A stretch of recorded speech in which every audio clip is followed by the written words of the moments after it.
A poor girl was forced by her stepmother to marry a CEO. Unexpectedly, after one night, the CEO became addicted to her.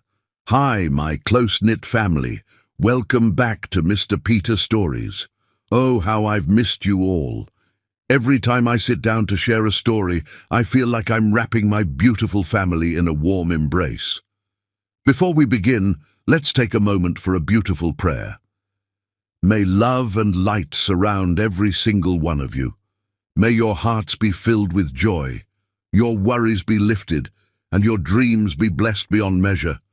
And may our stories continue to bring us closer, binding us as one loving family. Now, my precious ones, I have some questions for you. Are you enjoying my stories? How would you rate them from 1 to 10? And tell me which type of story makes your heart race the most? The passionate, intense romance, the soul-stirring drama, or maybe something else. Also, I see so many new faces joining our family. If you're new here, don't be shy. Drop your name and the city you're from in the comments. Let's welcome you with the love and warmth that makes this family so special. And tell me, my darlings, how was the last story? Did it touch your soul? Did it make your heart feel something real? I can't wait to hear your thoughts. Now get cozy, my loves, because today's story is about to take you on an unforgettable journey. The rain fell in steady sheets against the floor-to-ceiling windows of the Vaughan estate, turning the manicured gardens into a blur of muted greens and greys. Jalisa Vaughan stood at her bedroom window, one hand pressed against the cool glass, watching droplets trace elaborate patterns downward. At 18, her reflection showed a striking young woman with warm brown skin, high cheekbones, and eyes that held both wisdom and pain beyond her years. Those eyes had seen too much, learned too early how cruel the world could be to a girl who'd lost her mother too soon.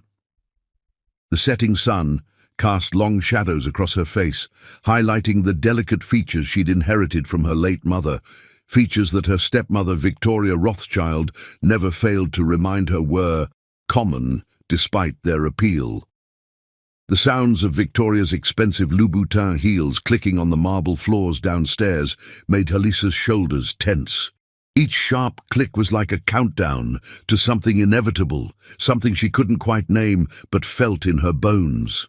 She'd learned to read the different rhythms of Victoria's walks over the years, the slow, measured pace when she was plotting, the quick, aggressive staccato when she was angry, and this current pattern, the sound of victory approaching. Life hadn't been kind to Jalisa since losing her mother at age 8. The memory of that day remained sharp enough to draw blood, the smell of antiseptic in the hospital corridor, the doctor's gentle voice explaining that her mother hadn't survived the surgery, the way her father's hand had gone slack in hers when he heard the news. Grace Vaughan had been a beacon of warmth and love in their lives, a pediatric nurse whose smile could calm the most frightened child, whose touch could ease the most stubborn fever. The official story was that Grace had died of complications from pneumonia, but Jalisa knew better. Her mother had stayed late at the hospital during a severe winter storm, refusing to leave her young patients when replacement staff couldn't make it in. She'd worked 36 hours straight, making sure every child was stable before finally heading home. The car accident that took her life was blamed on the icy roads, but Jalisa knew the truth. Exhaustion had taken her mother's reflexes. Her dedication to others had stolen her away. James Vaughan, her father and CEO of Vaughan Tech Solutions, had fallen apart in the aftermath. A man who'd once been full of laughter and silly jokes became a ghost in his own home, buried in work and grief. Jalisa still remembered the night she'd found him in his study, surrounded by empty whiskey glasses, clutching one of Grace's sweaters and sobbing. Victoria Rothschild had swept into their lives like a perfectly timed storm. She'd been hired as Vaughan Tech's new marketing director, and within months she'd positioned herself as James's support system, his confidant, his savior. Jalisa, at 9 years old, had watched in helpless silence as Victoria orchestrated what she would later recognize as a masterclass in manipulation. "Your father needs someone to take care of him," Victoria had said, kneeling down to Jalisa's level the day before the wedding. "And you, dear girl, need a mother's guidance." That guidance had turned out to be a decade of subtle cruelty and calculated manipulation. Victoria was an artist when it came to maintaining appearances. To the outside world, she was the perfect stepmother, gracious, elegant, and seemingly devoted to her new family. She hosted charity events, joined the right boards, and never failed to mention her beloved stepdaughter in interviews.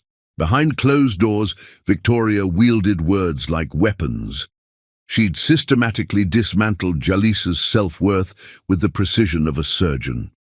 "Oh, darling," she would say, examining Jalisa's report card full of A's. "Academic achievement can only take someone like you so far.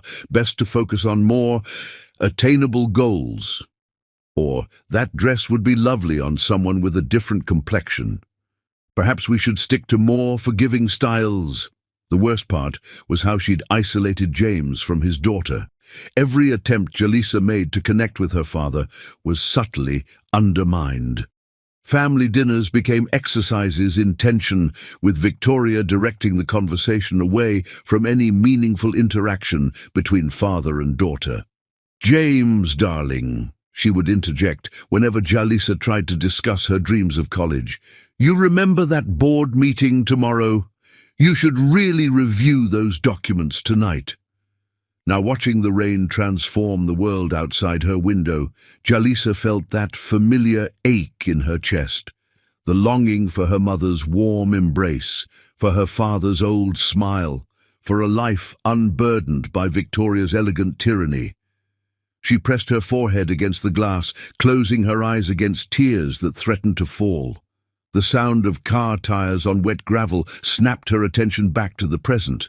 A sleek, black Rolls-Royce Ghost was making its way up the circular driveway, its headlights cutting through the growing darkness. Jalisa's heart rate accelerated as she recognized the Montgomery Industries logo on the license plate. "Jalisa!" Victoria's voice carried up the grand staircase, honeyed with false warmth. "Come down to the formal sitting room, darling, and do wear that navy dress I bought you, the one that makes you look presentable." Her fingers trembled slightly as she changed into the dress, a conservative piece that Victoria had deemed appropriate for someone of her background. The fabric felt like a straight jacket against her skin, but she'd learned long ago to pick her battles. As she fastened the pearl necklace that had belonged to her mother, one of the few pieces Victoria hadn't managed to misplace over the years, Jalisa caught her reflection in the full-length mirror. The young woman staring back at her was a study in contained grace. Her mother's features had matured into a beauty that even Victoria couldn't deny, though she tried her best to minimize it with unflattering clothes and subtle criticisms. Jalisa's hair, worn in elegant shoulder-length twists, framed a face that held echoes of Grace's gentle strength. The clicking of heels grew more insistent. "Jalisa! Our guests are waiting!" Taking a deep breath, Jalisa descended the curved staircase, each step measured and careful. The formal sitting room doors stood open, revealing a tableau that would change her life forever.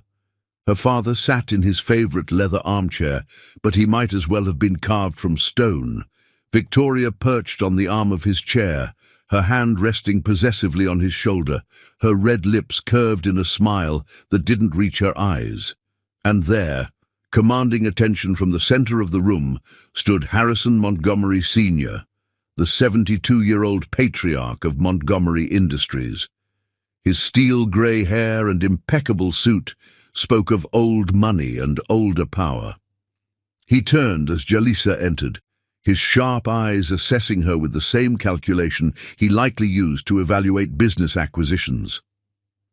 "Ah," he said, his aged voice carrying easily across the antique furniture and Persian rugs. "So this is the girl." Victoria's smile widened. "Isn't she lovely?" We've worked so hard to polish her into something suitable.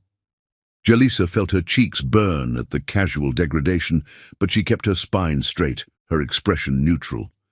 Years of Victoria's guidance had taught her to wear dignity like armor. Indeed, Harrison said, taking a measured sip from his crystal tumbler. $60,000, he continued, the words falling like stones in the quiet room. A fair price for a marriage to my son, wouldn't you agree, James? The world tilted sideways. Jalisa's fingers gripped the doorframe, though she managed to keep her face composed. Marriage. Price. The words bounced around her mind like shrapnel, but their meaning refused to take solid form. Her father wouldn't meet her eyes. Victoria's perfectly manicured hand tightened on his shoulder as he nodded. A generous offer, Mr. Montgomery. No, Jalisa whispered, but no one seemed to hear. Or if they did, they didn't care. The rain continued its steady pattern against the windows, nature's accompaniment to the sound of her world crumbling. Harrison set his glass down with a decisive click. The arrangements will be handled discreetly, of course. The marriage license has already been prepared. We'll have the ceremony at the courthouse tomorrow morning. Tomorrow. The word escaped before Jalisa could stop it. 3 pairs of eyes turned to her, Harrison's calculating, Victoria's warning, and her father's empty. Is there a problem? Harrison's tone suggested that problems were things that happened to other people, never to him. Victoria stood, moving with the fluid grace of a predator. Of course not, Mr. Montgomery. Jalisa understands what an honor this is, don't you, dear? The Montgomery name, the stability it will provide. Her fingers wrapped around Jalisa's arm, nails digging in slightly. After all, what other prospects could someone like you hope for? The last fragments of Jalisa's childhood shattered in that moment. She looked at her father, silently begging him to be the man he'd been when her mother was alive, the father who'd sworn to protect her always. But James Vaughan stared into his whiskey glass as if it held answers to questions he'd never dared to ask. Excellent, Harrison said, rising. The car will collect her at 9 tomorrow morning. James, the transfer will be completed once the ceremony is done. He paused at the door, giving Jalisa one final appraising look. Welcome to the Montgomery family, my dear. Do try not to disappoint us. The sound of the front door closing echoed through the house like a judge's gavel. Victoria's grip on Jalisa's arm relaxed, but her smile grew sharper. Well, darling, it seems dreams do come true, even for girls like you. Jalisa pulled away, her voice barely a whisper. Daddy, please. But James was already standing, moving toward his study with the mechanical motions of a man sleepwalking through his own life. The study door closed behind him with a soft click that held all the finality of a tomb being sealed. Victoria's laugh was light, musical, and utterly cruel. Oh, my dear girl, did you really think he would choose you over peace, over me? You've been a burden since your mother died, a constant reminder of his greatest loss. At least now you'll be a profitable one. Jalisa made it back to her room before the tears came. She sank to the floor, her back against the door, the navy dress pooling around her like spilled ink. Outside, the rain continued its relentless descent, washing away the last colors of sunset and leaving only darkness behind. In 8 hours, she would be a Montgomery. In 8 hours, her life would be sold for $60,000. In 8 hours, she would learn whether this was truly the end of her story, or perhaps, though she dared not hope it, the beginning of something entirely unexpected. The price of innocence, it seemed, could be measured in dollars and cents. But the cost of survival, that would be calculated in tears, in silence, and in the fierce determination that burned beneath her grief. Tomorrow would come, bringing with it a new name and a new cage. But tonight, Jalisa Vaughan allowed herself one last moment of freedom, one last cry for the girl she'd been, and one last prayer for the woman she would need to become. Chapter 2. The Unexpected Groom.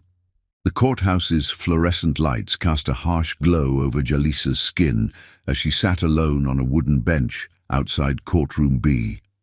The morning had passed in a blur of mechanical motions, being ushered into Victoria's silver Mercedes at precisely 9, watching raindrops chase each other across the window during the silent drive downtown, following a court clerk's efficient footsteps through echoing marble halls. Now she sat, hands folded in her lap, wearing the simple white dress Victoria had thrust at her that morning. Nothing too presumptuous, her stepmother had sneered, smoothing the cotton fabric with critical fingers. We wouldn't want anyone thinking you're trying too hard to appear above your station. The dress felt more like a prison uniform than wedding attire, its stark whiteness a mockery of traditional bridal dreams. Jalisa's mother had kept her own wedding dress preserved in the attic, an elegant creation of lace and pearls that had once promised love and possibility. That dress, like so many precious things, had disappeared shortly after Victoria moved in. The sound of approaching footsteps made Jalisa's shoulders tense. But instead of Victoria's sharp heels or Harrison Sr.'s measured stride, these steps were quick and light. A young court clerk appeared, her face sympathetic as she took in Jalisa's solitary figure. "The judge will be ready in about 20 minutes, she said softly. "Would you like some water?" Jalisa managed a small shake of her head. Her throat felt too tight for water, too tight for air. The reality of what was about to happen pressed against her chest like a weight. She hadn't even seen a photo of Harrison Montgomery Jr., her intended husband. Victoria had been deliberately vague about him, offering only cutting remarks about how Jalisa should be grateful, a girl like her marrying into the Montgomery family. It was more than she deserved. The questions that had kept her awake all night tumbled through her mind again. How old was he? What kind of man would agree to this arrangement? Would he be cruel like his father, seeing her as nothing more than a purchased commodity, or worse, would he be weak like her own father, unable to stand against the tide of manipulation and control? The click of heels against marble announced Victoria's arrival. She swept around the corner like a perfectly coiffed storm, James trailing in her wake like a shadow. Harrison Montgomery Sr. followed, his presence commanding attention even in the mundane setting of a courthouse hallway. "Well," Victoria said, her voice carrying just enough to draw curious glances from passing courthouse staff. "Isn't this exciting, darling? A Montgomery wedding. Who would have thought?" The emphasis she placed on Montgomery made it clear she found the whole situation both amusing and slightly distasteful. Jalisa kept her eyes fixed on her hands, noting distantly that her mother's delicate gold ring, the only piece of jewelry she'd been allowed to wear today, caught the fluorescent light like a trapped star. "The papers are ready," Harrison Sr. announced, his tone suggesting he was concluding a business merger rather than arranging his son's marriage. "We're just waiting on Patrick to arrive." Patrick. So that was his name. Jalisa turned it over in her mind, trying to form a picture of the man who would soon be her husband. The name felt solid, traditional, a name that belonged in oak-paneled boardrooms and private club lounges. More footsteps echoed through the corridor, these ones different, strong, purposeful, but unhurried. Jalisa kept her eyes down, counting the squares in the courthouse's linoleum floor. 1, 2, 3. "Patrick," Harrison Sr.'s voice carried a note of warning. "You're nearly late. Traffic was unavoidable, Father. Though I suspect you knew that when you arranged this morning's timing." The voice that answered Harrison Sr. was nothing like Jalisa had imagined, deep but gentle, with an undertone of steel that suggested its owner was used to standing his ground. Despite herself, she looked up. Patrick Harrison Montgomery stood 6'2", with broad shoulders and the kind of face that belonged in fashion magazines rather than merger announcements. At 33, he carried himself with the easy confidence of someone who'd earned his success rather than inherited it. His steel-grey eyes, so like his father's in colour but utterly different in warmth, widened slightly as they took her in. He wore a perfectly tailored charcoal suit that somehow managed to look both expensive and understated. His dark hair was styled professionally, but not severely, and a slight shadow of stubble along his jaw suggested he'd been too preoccupied or too rebellious to achieve his father's standard of clean-shaven perfection. "I'm Patrick," he said softly, moving to stand before her. His voice was pitched low, meant only for her ears. "And you must be Jalisa." The gentle way he said her name, not rushing through it like the courthouse staff, not dripping it with disdain like Victoria, made something in Jalisa's chest tighten. She managed a small nod, acutely aware of Victoria's sharp eyes watching their interaction. "The judge is ready for you now," the clerk announced, appearing in the courtroom doorway. "If you'll all follow me." What followed was a ceremony that felt more like a business transaction than a wedding. The judge, a tired-looking woman in her 60s, barely glanced up from the papers as she read the standard vows. Victoria stood at James's side, her hand resting possessively on his arm as if to prevent him from any last-minute attacks of paternal conscience. Harrison Sr. watched the proceedings with the satisfied air of a man seeing a long-term investment finally pay off. But Patrick was different. When it came time to say, "I do," he turned to face Jalisa fully, his eyes meeting hers with an intensity that made the fluorescent lights dim and the mechanical words take on unexpected weight. His hand, when he took hers to slip on the simple gold band Harrison Sr. had provided, was warm and steady. "By the power vested in me by the state of New York," the judge intoned, "I now pronounce you husband and wife." There was no "you may kiss the bride," no rice, no flowers, no celebration, just Harrison Sr., immediately turning to James with papers requiring signatures, and Victoria's satisfied smirk as she watched another piece of her stepdaughter's life fall under someone else's control. "Mrs. Montgomery," Patrick said quietly, still holding her hand. The title should have felt like another shackle, but something in his voice made it sound almost like a question or perhaps a promise.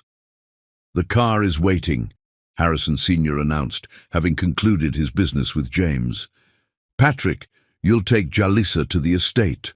I have meetings this afternoon, but I trust you can handle the transition." Victoria stepped forward, her smile razor-sharp. "Of course you'll want to get your new bride settled in. Jalisa, darling, do try to remember everything I taught you about being a proper wife. Though I suppose the Montgomerys have their own standards." The slight emphasis she placed on standards made her meaning clear. Whatever those standards were, Victoria doubted Jalisa could meet them. But before Jalisa could feel the familiar sting of her stepmother's words, Patrick's hand tightened slightly around hers. "I'm sure Jalisa will define her own role in our family," he said, his tone pleasant but firm. "Shall we?" This last was directed at Jalisa, accompanied by a slight tug toward the courthouse exit. The walk through the courthouse felt surreal, like moving through water. Patrick's hand remained steady around hers, guiding her past curious onlookers and through the heavy doors into the late morning sun.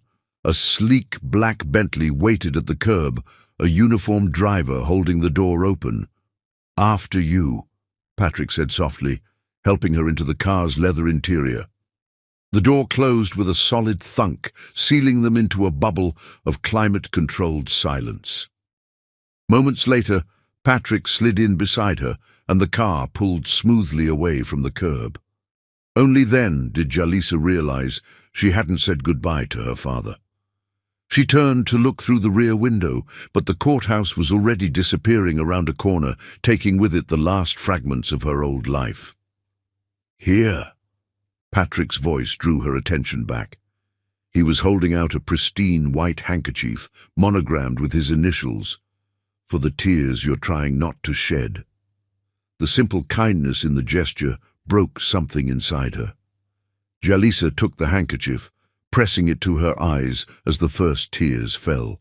She waited for him to sigh in annoyance or make some cutting remark about emotional displays, but Patrick remained quietly present beside her, neither touching her nor pulling away. When she finally regained her composure, the car was crossing the Queensboro Bridge, Manhattan's skyline rising before them like a crystal forest. Patrick's voice, when he spoke again, held none of the awkwardness she'd expected. "I want you to know something," he said, his voice gentle but firm. "I had no idea about the arrangement my father made. I found out this morning." Jalisa turned to look at him, studying his profile against the city backdrop. "Then why? Why did I go through with it?" He met her gaze steadily. "Because I knew if I refused, he would have found someone else, someone who might not care about treating you with respect. My father's deals always go through one way or another, at least this way." He trailed off, but Jalisa understood. At least this way she had ended up with someone who seemed to have a conscience, someone who looked at her and saw a person rather than a possession. The car turned onto Fifth Avenue, joining the steady flow of traffic heading uptown. Patrick shifted slightly in his seat, loosening his tie. "I know this isn't what either of us would have chosen, but I want to make something clear. In this marriage, you'll be my equal, not my property. Whatever game my father and your stepmother think they're playing, we don't have to play by their rules." The words were like oxygen after a long time underwater. Jalisa found herself studying him more carefully, the strength in his jaw, yes, but also the kindness around his eyes, the way he held himself like someone used to carrying responsibility rather than wielding power. "The estate is about 20 minutes away," Patrick continued. "It's been in the family for generations, but I've had my own wing renovated recently. You'll have your own suite of rooms there, completely private. No one, not even my father, will enter without your permission."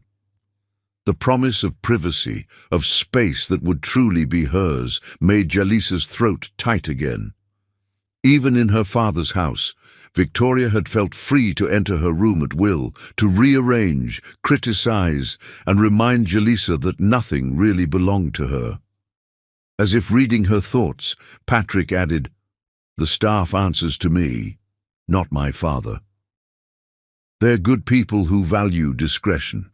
Whatever you need, changes to the rooms, different furniture, new clothes, just ask. Consider it part of making this situation as bearable as possible."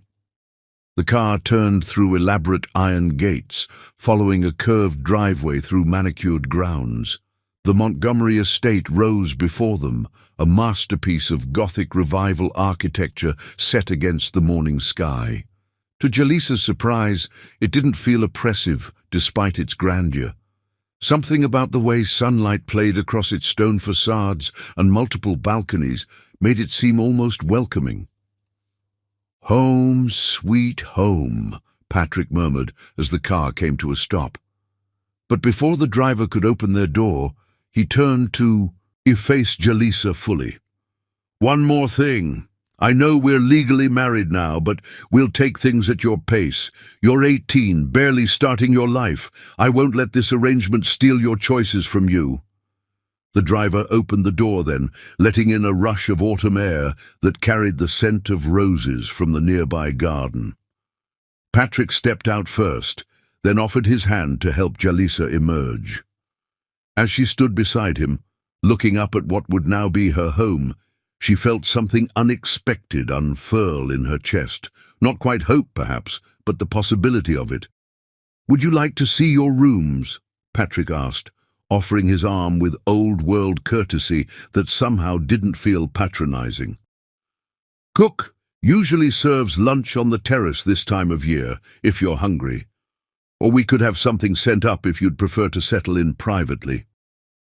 Jalisa found her voice at last, surprising herself with its steadiness. "The terrace sounds nice, actually, if that's all right." Patrick's smile was warm and genuine. "More than all right. Shall we? As they climbed the broad stone steps together, Jalisa caught their reflection in one of the estate's many windows. She in her simple white dress, he in his elegant suit, looking for all the world like a normal couple coming home together. Maybe, she thought, this arranged marriage didn't have to be an ending. Maybe, just maybe, it could be the beginning of something unexpected and real. The massive front doors opened silently before them, revealing a soaring entry hall with a sweeping staircase and crystal chandelier. But it was the small details that caught Jalisa's attention. Fresh flowers in crystal vases, comfortable-looking window seats flooded with natural light, books that showed signs of actually being read rather than just displayed. "Welcome home, Mrs. Montgomery," Patrick said softly, and for the first time since hearing that title in the courthouse, Jalisa felt herself begin to smile. Chapter 3. First Light of Love. The Montgomery estate's west wing stretched before Jalisa like a world unto itself. Patrick led her through a series of elegantly appointed rooms, each one more beautiful than the last, until they reached a set of double doors carved with intricate Art Nouveau roses. "Your suite," he said, producing a small golden key. "The only other copy is in the estate's safe, and only you can authorize its use." He handed her the key, careful not to let his fingers brush hers. "Would you like to see inside?" Jalisa turned the key in the lock, feeling the solid weight of real brass and craftsmanship. The doors swung open silently, revealing a space that took her breath away. Afternoon sunlight streamed through floor-to-ceiling windows, illuminating a sitting room that managed to be both grand and welcoming. The walls were painted a soft cream, providing a perfect backdrop for artwork that made her heart skip. Contemporary pieces by black artists she recognized from her art history classes, their vibrant colors and powerful themes making the space feel immediately personal. "I had the decorator research artists you might appreciate," Patrick said quietly, noting her reaction. "The collection can be changed, of course, if you prefer different pieces." But Jalisa was already moving deeper into the suite, taking in the details. A writing desk of pale maple sat in one corner, its surface clean but equipped with everything she might need. Comfortable seating areas were arranged to take advantage of both the view and the marble fireplace. Built-in bookshelves lined one wall, their lower shelves already filled with a carefully curated selection that made her pause. Contemporary fiction by diverse authors, art books, and several volumes on business and finance that didn't seem randomly chosen. "I noticed your academic records mentioned an interest in business administration," Patrick explained, following her gaze to the books. "I thought you might want to explore that further." The bedroom beyond the sitting room was a study in understated luxury.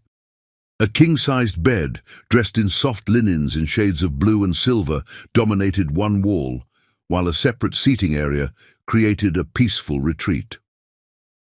The ensuite bathroom gleamed with marble and chrome, featuring both a deep soaking tub and a rain shower, but it was the walk-in closet that made Jalisa's steps falter. Unlike the rest of the suite, it was completely empty except for a single note card placed on a central island. "I didn't want to presume," Patrick said, noticing her surprise. "There's a personal shopper on call whenever you're ready to build your wardrobe. Everything will be your choice. Styles, colors, designers. No one else's preferences or restrictions." The deliberate way he said restrictions made it clear he understood exactly how Victoria had used clothing as another form of control. Jalisa's fingers traced the edge of the note card, which contained the shopper's contact, information written in elegant script. "Thank you," she said softly, and meant it for more than just the closet. "Are you hungry?" Patrick asked, giving her space to compose herself. "We could have lunch brought up here if you'd prefer privacy, or—" "The terrace would be nice," Jalisa found herself saying. Something about Patrick's quiet consideration made her want to be brave, to step beyond the safety of these beautiful rooms. He smiled, and the expression transformed his entire face, softening the professional polish into something warmer. The terrace it is, then, though ... He gestured at the late September sunshine. Perhaps a wrap? The breeze can be cool this time of year. Before Jalisa could worry about not having appropriate clothing, Patrick moved to a discreet door she hadn't noticed.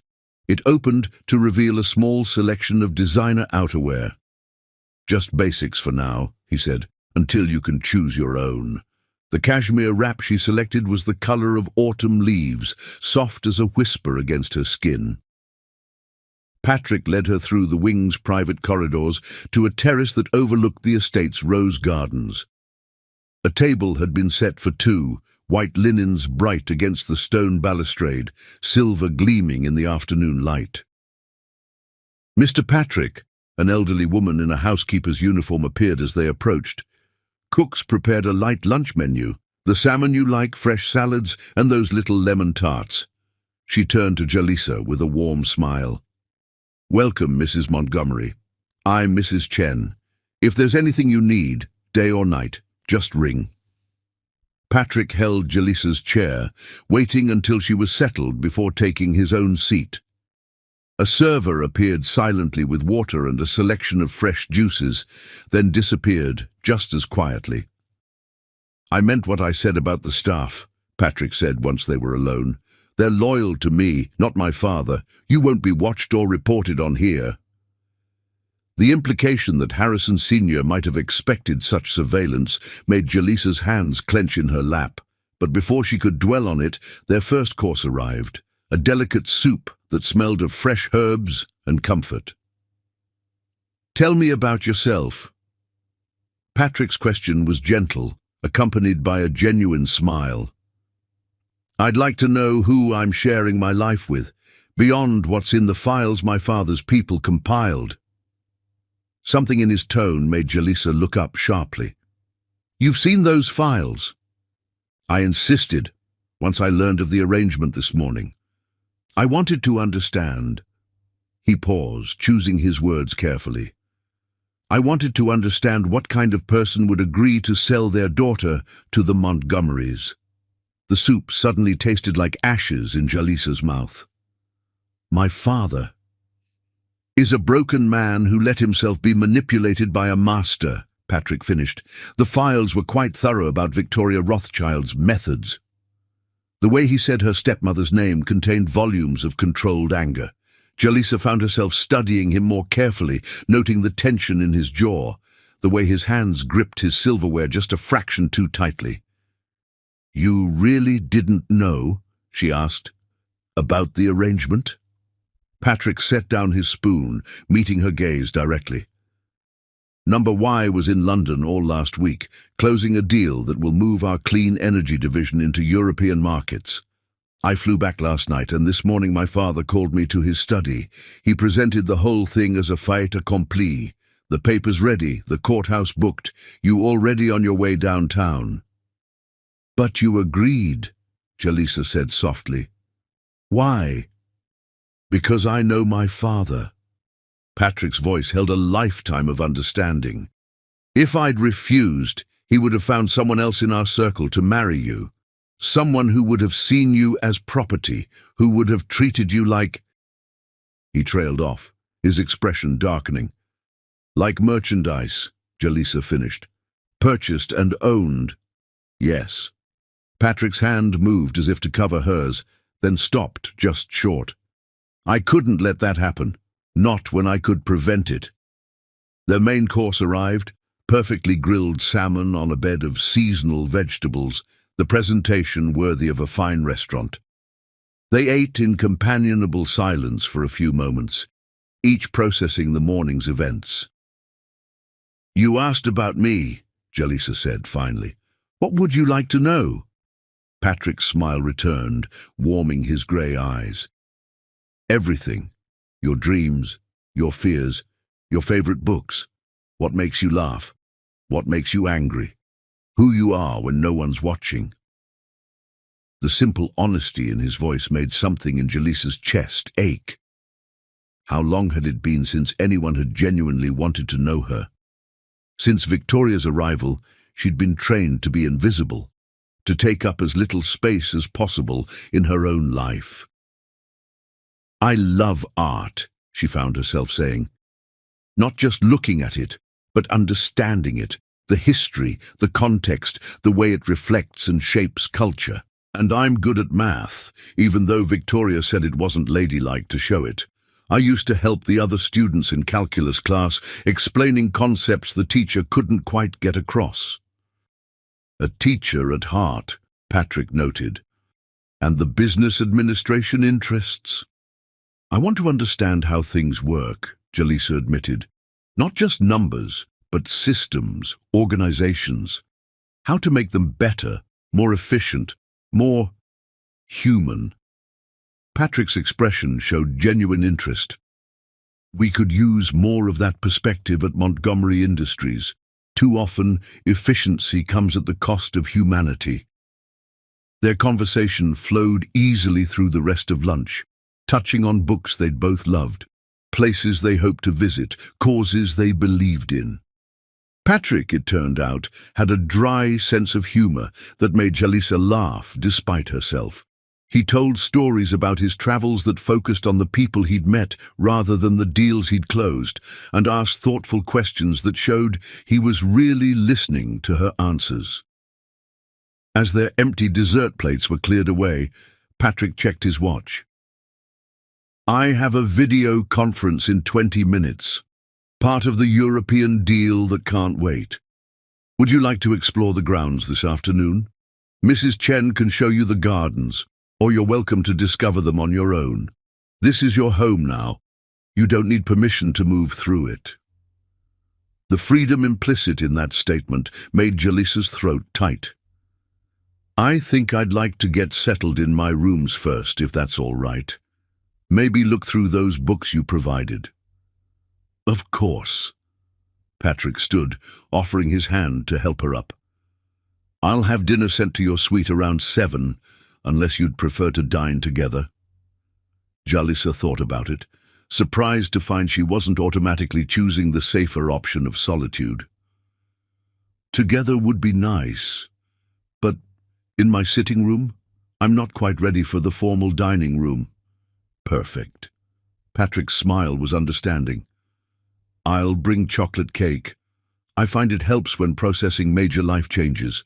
The walk back to her suite was comfortable, filled with Patrick pointing out artwork she might enjoy and explaining which parts of the estate were private versus public spaces. At her doors, he stopped, maintaining a respectful distance. "Jalisa," he said softly. "I know this isn't how either of us imagined starting a marriage, but I want you to know you're safe here, with me. Whatever this becomes, it will be on your terms." She nodded, unable to find words for the complex emotions swirling in her chest. Patrick gave her another warm smile and turned to go. "Patrick?" Her voice stopped him. "Thank you for being unexpected." His laugh was gentle. "I think we're both going to be full of surprises." Alone in her suite, Jalisa moved through the rooms slowly, really taking in the details.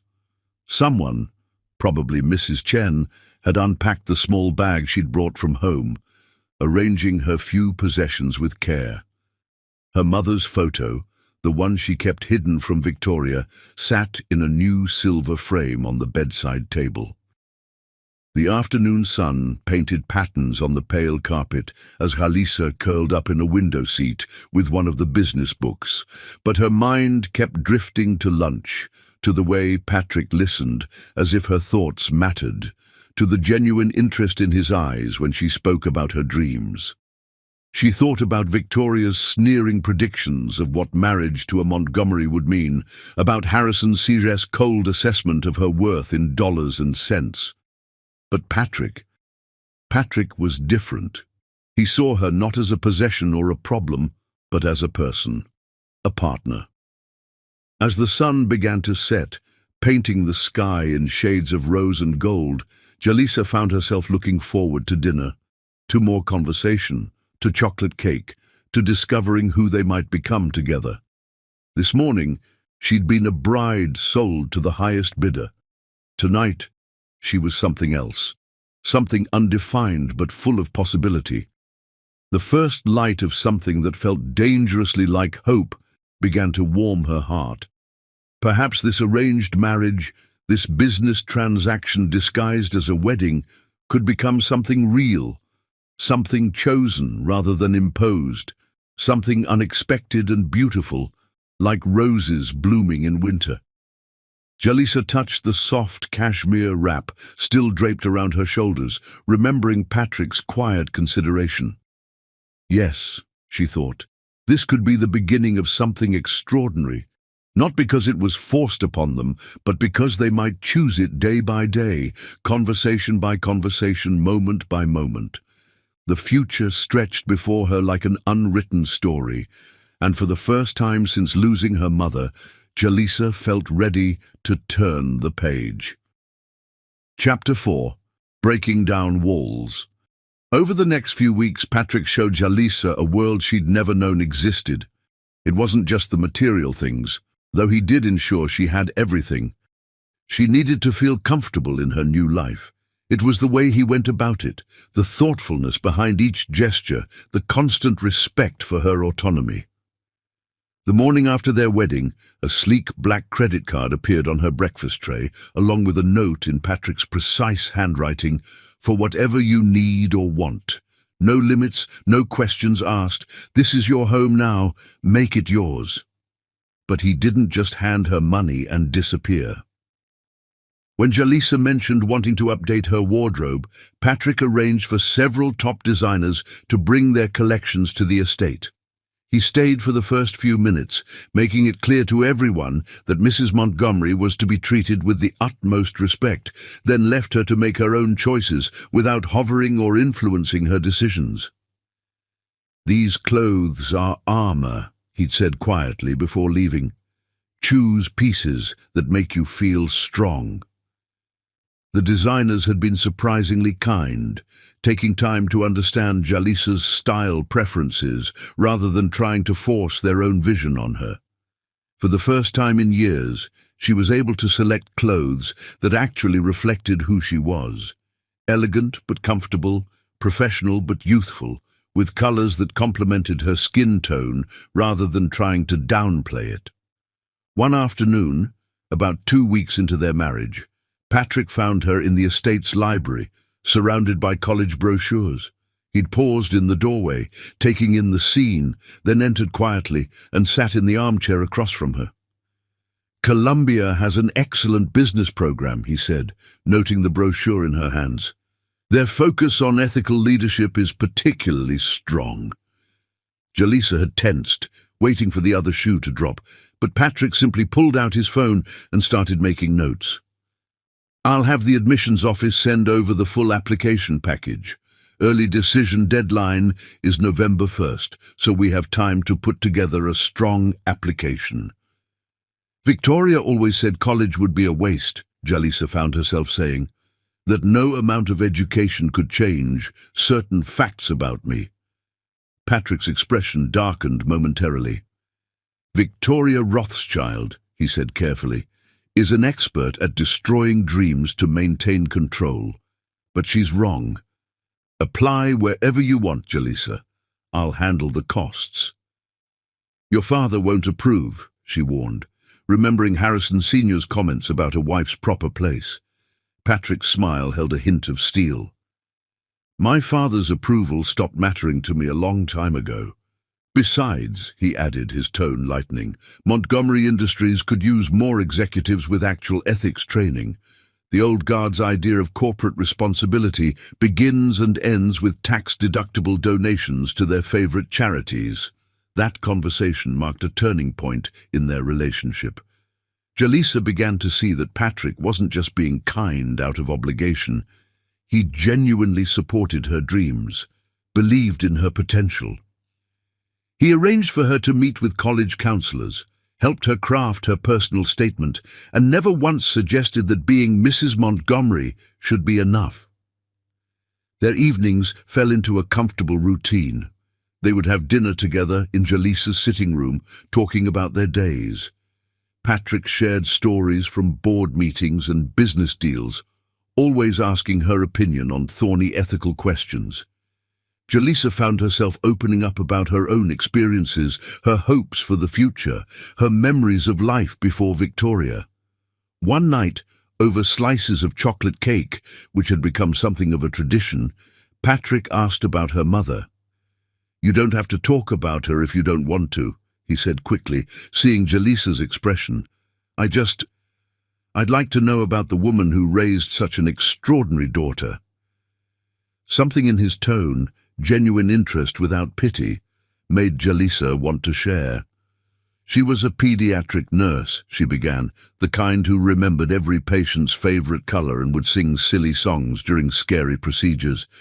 She had this way of making everyone feel safe, even in the worst moments." Patrick listened intently as Jalisa described Grace Vaughan's dedication to her patients, her love of art and music, her habit of dancing in the kitchen while making Sunday breakfast. He asked thoughtful questions that showed he was really hearing her, really wanting to understand. "She sounds remarkable," he said, when Jalisa finally fell silent. "I wish I could have met her." "She would have liked you," Jalisa realized. "She always said you could judge a person's character by how they treat those who can't help them in return." Patrick's smile was soft. "Smart woman. I see where you get it from." Their days settled into a rhythm that felt surprisingly natural. Patrick never pressured Jalisa for physical intimacy, maintaining careful boundaries while still showing affection in small ways, a gentle touch on her shoulder when passing, a warm smile across the dinner table, thoughtful notes left with morning coffee. The staff, true to Patrick's word, treated Jalisa with genuine respect.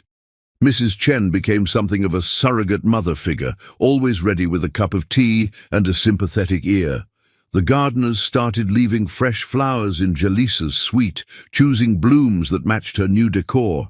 Even the security team, all ex-military men hired by Harrison Sr., showed their support by quietly keeping Victoria away when she tried to make surprise visits.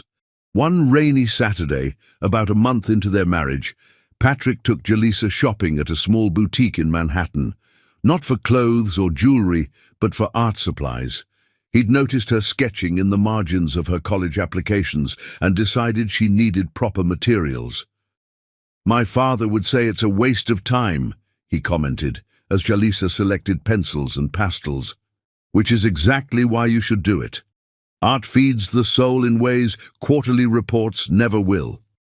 They ended up spending hours in the shop, with Patrick asking interested questions about different techniques and materials.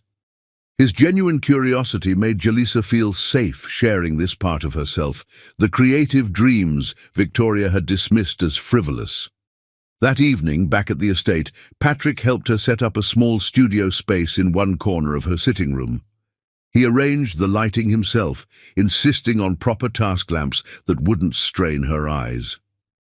"There," he said, stepping back to admire their work. "A space that's purely yours, for creating whatever you want." Jalisa found herself studying his profile in the warm lamplight.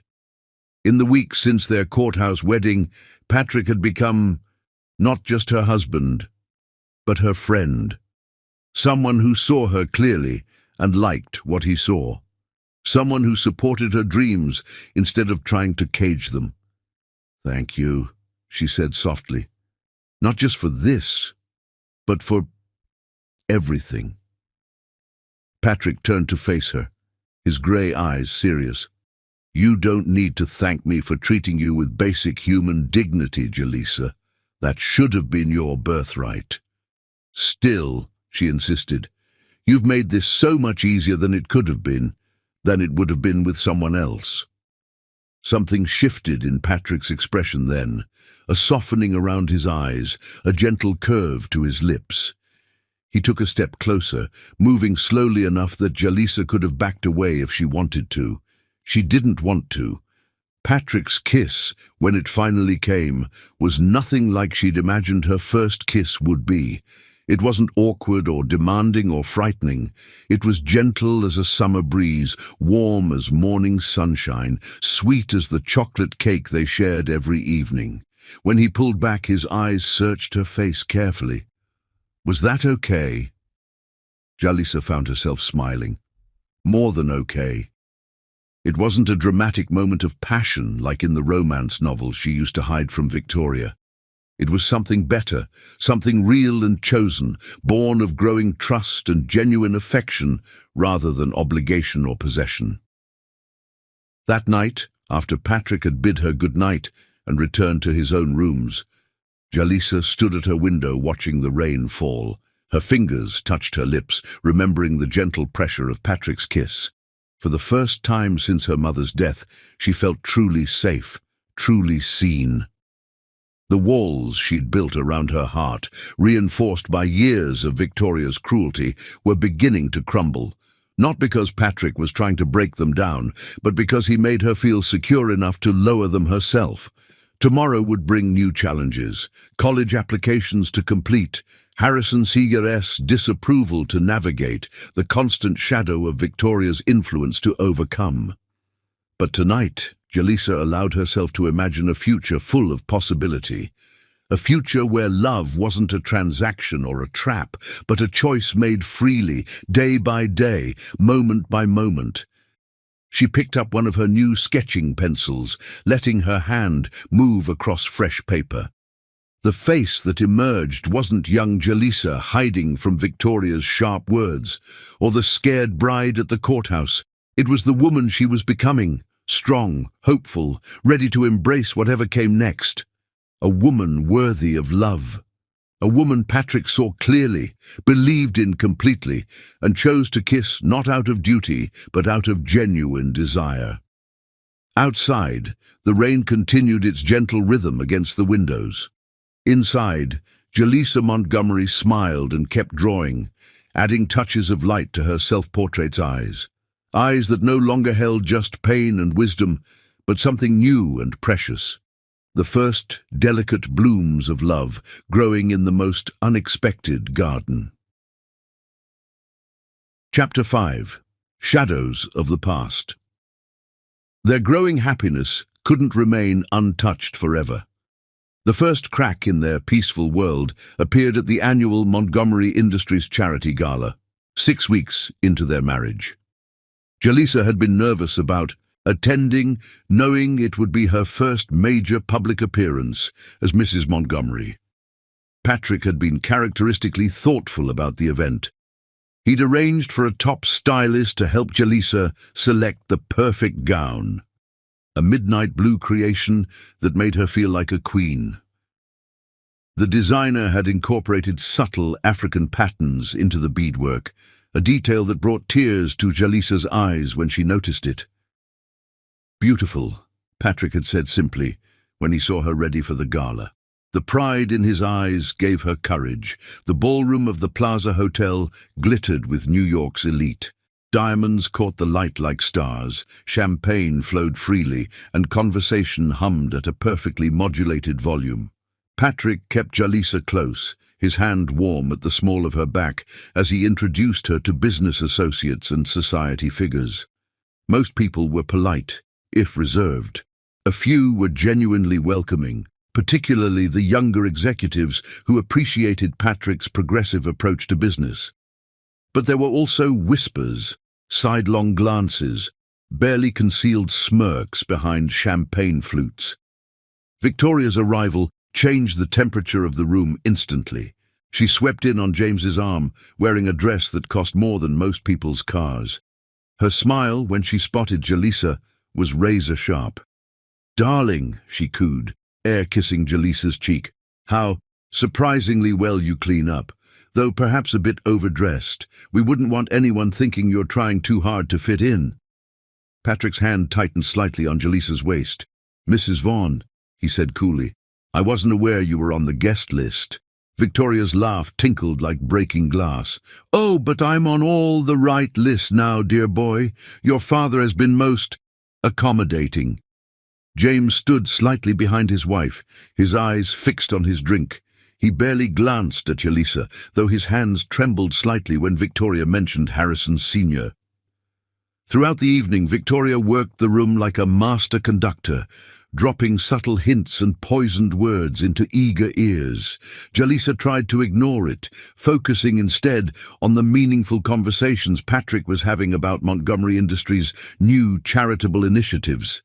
But then she overheard a conversation near the ladies' room that made her blood freeze. "Well, of course it was arranged," Victoria's voice carried just enough to reach interested parties.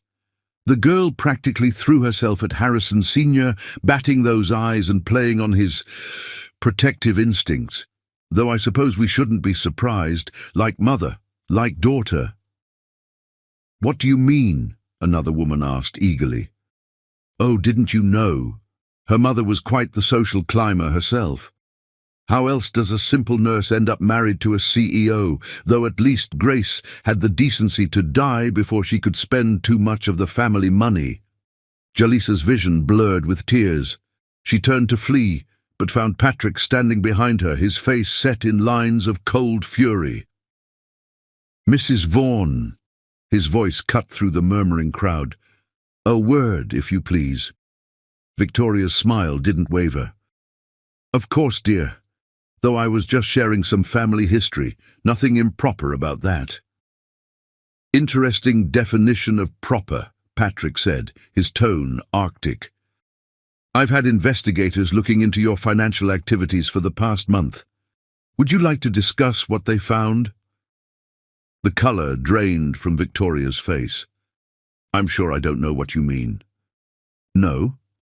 Patrick's smile was terrifying in its gentleness. "The offshore accounts? The creative accounting at Vaughntech? The systematic embezzlement that began, coincidentally, right after you married James?" The whispers in the crowd took on a different tone. Victoria's perfectly manicured hand clutched her champagne flute so tightly it threatened to shatter. "How dare you?" she hissed. "You have no proof." "I have every proof," Patrick replied calmly. "Every transaction, every hidden account, every penny you've stolen from the man you claim to love. Would you like to see the files? I had them delivered to the SEC this morning." James stepped forward then, his face ashen. "Victoria?" What is he talking about?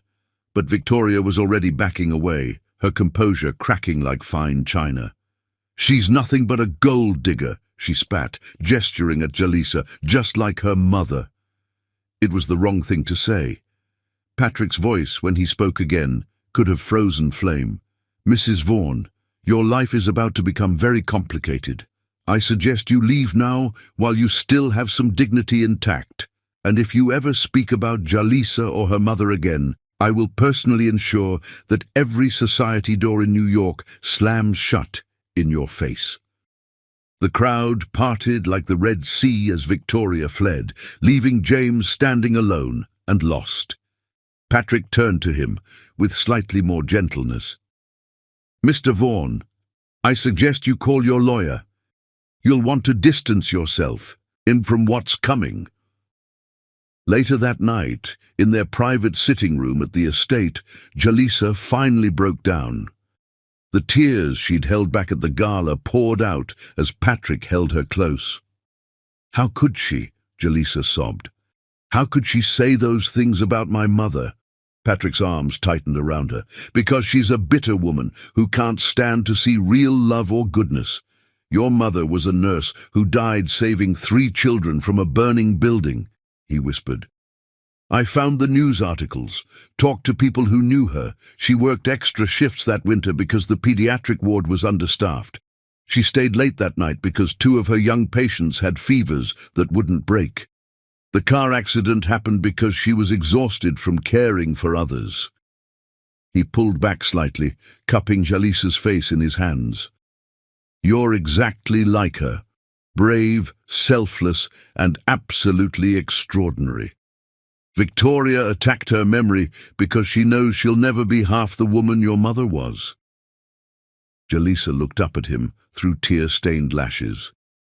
You investigated my mother. I wanted to know about the woman who raised you, Patrick said softly.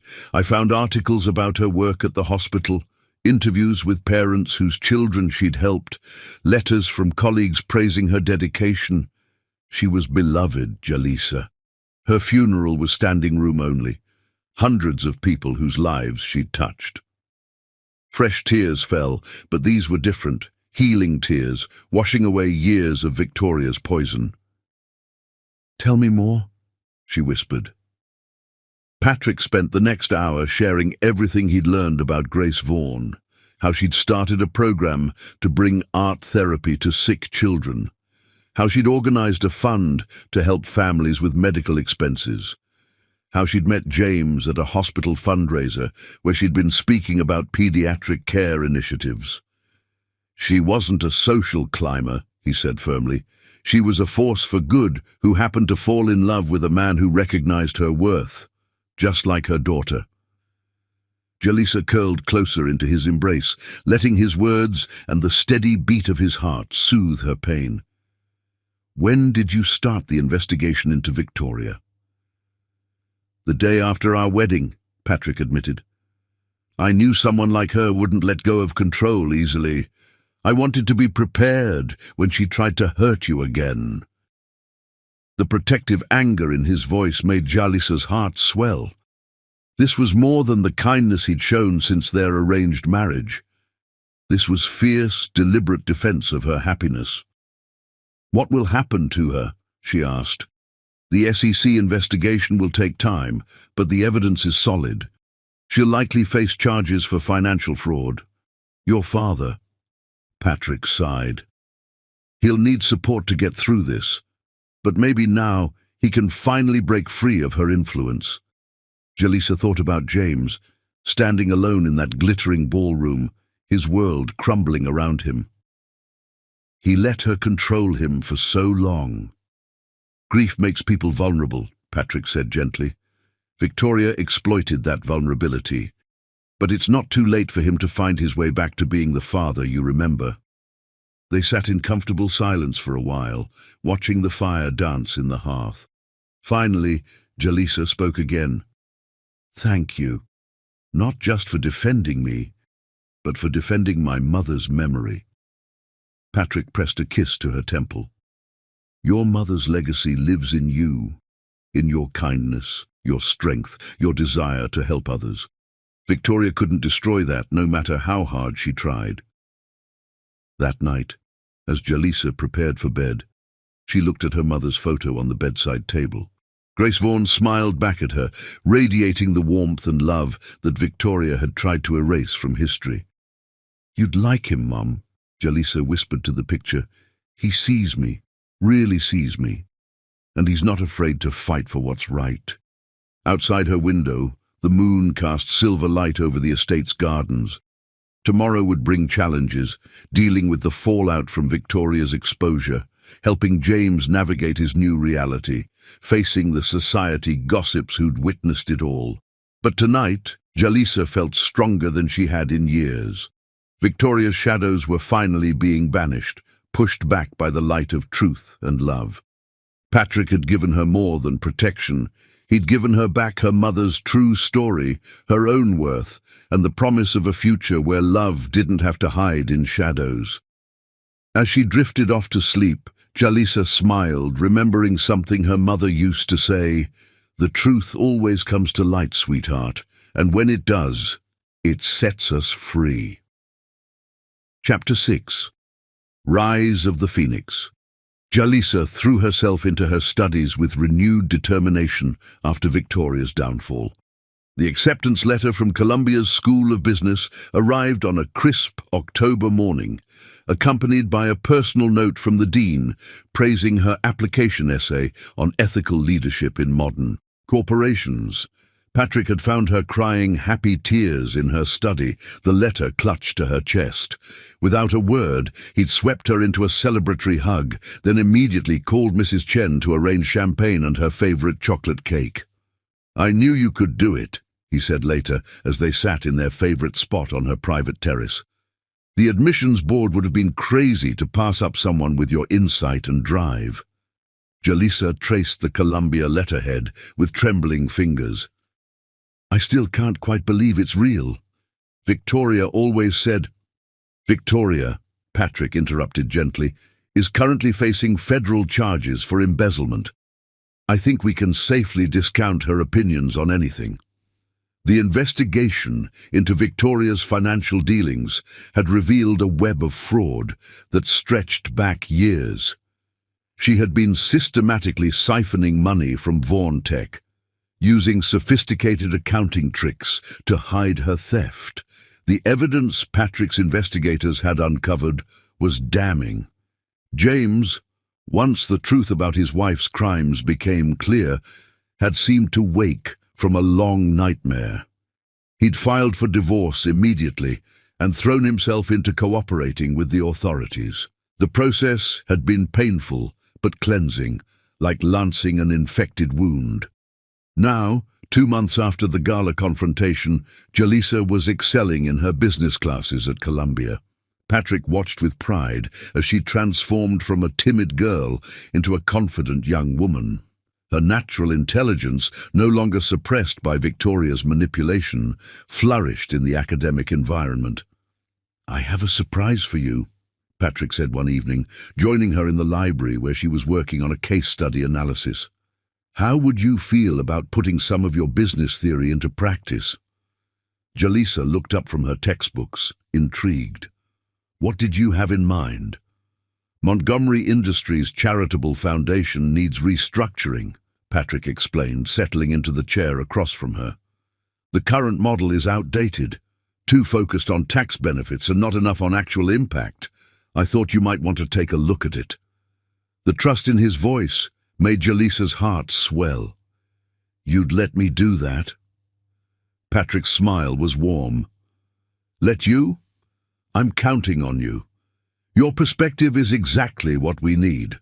Someone who understands both business principles and human needs." Over the next few weeks, Jalisa immersed herself in studying the foundation's structure and operations. She collaborated with Patrick's team, conducted interviews with grant recipients, and developed a comprehensive proposal for reform. Her presentation to the Foundation's board, including Harrison Sr., was a triumph of preparation and passion. She stood confidently at the head of the mahogany conference table, her voice clear and strong as she outlined her vision. "The current model treats charity as a business transaction," she explained, clicking through meticulously prepared slides. "But true philanthropy should be about transformation, not just for the recipients, but for the organization itself. I propose restructuring our giving around 3 core principles: sustainability, empowerment, and measurable impact." Harrison Sr., who had initially viewed her involvement with barely concealed skepticism, found himself leaning forward as Jalisa detailed her plans. Her proposal included innovative funding mechanisms, partnerships with grassroots organizations, and a revolutionary approach to measuring social impact.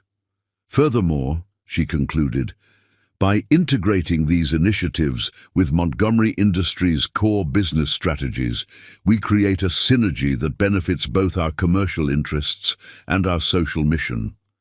It's not just about giving money, it's about investing in sustainable change. The silence that followed her presentation was broken by slow, deliberate applause from Harrison Sr. himself. "Well," he said, his voice carrying a note of surprise and reluctant admiration, "it seems we've underestimated you, Mrs. Montgomery." Patrick, watching from his seat at the table, felt his chest swell with pride. This was the woman he'd glimpsed beneath Victoria's oppression, brilliant, compassionate, and unstoppable once given room to shine. The board approved Jalisa's proposals unanimously. Within months, the Montgomery Foundation became a model for modern corporate philanthropy, earning praise from industry leaders and social impact experts alike.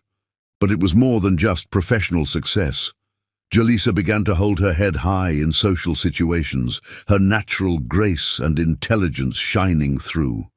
The whispers about her changed from criticism to admiration. Even the society matrons who had once echoed Victoria's sneers found themselves charmed by the young Mrs. Montgomery's genuine warmth and quiet confidence. Patrick found himself falling deeper in love with her every day, not just because of her beauty or intelligence, but because of her resilience, her compassion, and her quiet strength. He loved watching her tackle complex problems, the way her brow furrowed in concentration as she worked through solutions. He loved her determination to use their resources for good, her insistence on looking beyond surface appearances to find true need. One evening, after a particularly successful foundation event, they walked together in the estate's rose garden. The autumn air was crisp, but Patrick had wrapped his jacket around Jaleesa's shoulders, and they lingered among the late-blooming flowers. "Do you remember what you said to me that first night?" Jaleesa asked suddenly. "About why you went through with the marriage?" Patrick nodded, his hand warm against the small of her back. "I said I couldn't let my father arrange a marriage with someone who might not treat you with respect." "You did more than that," Jaleesa said softly. "You gave me back myself. Every time Victoria tried to make me small, you helped me grow. Every dream she called impossible, you made achievable." Patrick stopped walking, turning to face her in the moonlight. "You did all the growing yourself, Jaleesa. I just removed the shadows that were blocking your light." She reached up to touch his face, her fingers tracing the strong line of his jaw. "Do you know what I see when I look at our foundation's work? I see my mother's legacy.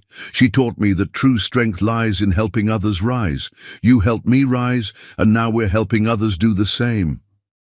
Patrick's kiss was tender, full of pride and love and promise.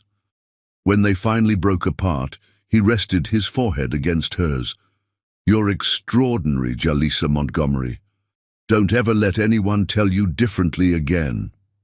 Later that night, as they shared their traditional slice of chocolate cake in Jaleesa's sitting room, Patrick watched his wife review quarterly reports from their newest initiative, a scholarship program for underprivileged students interested in healthcare careers. She had come so far from the frightened girl at the courthouse.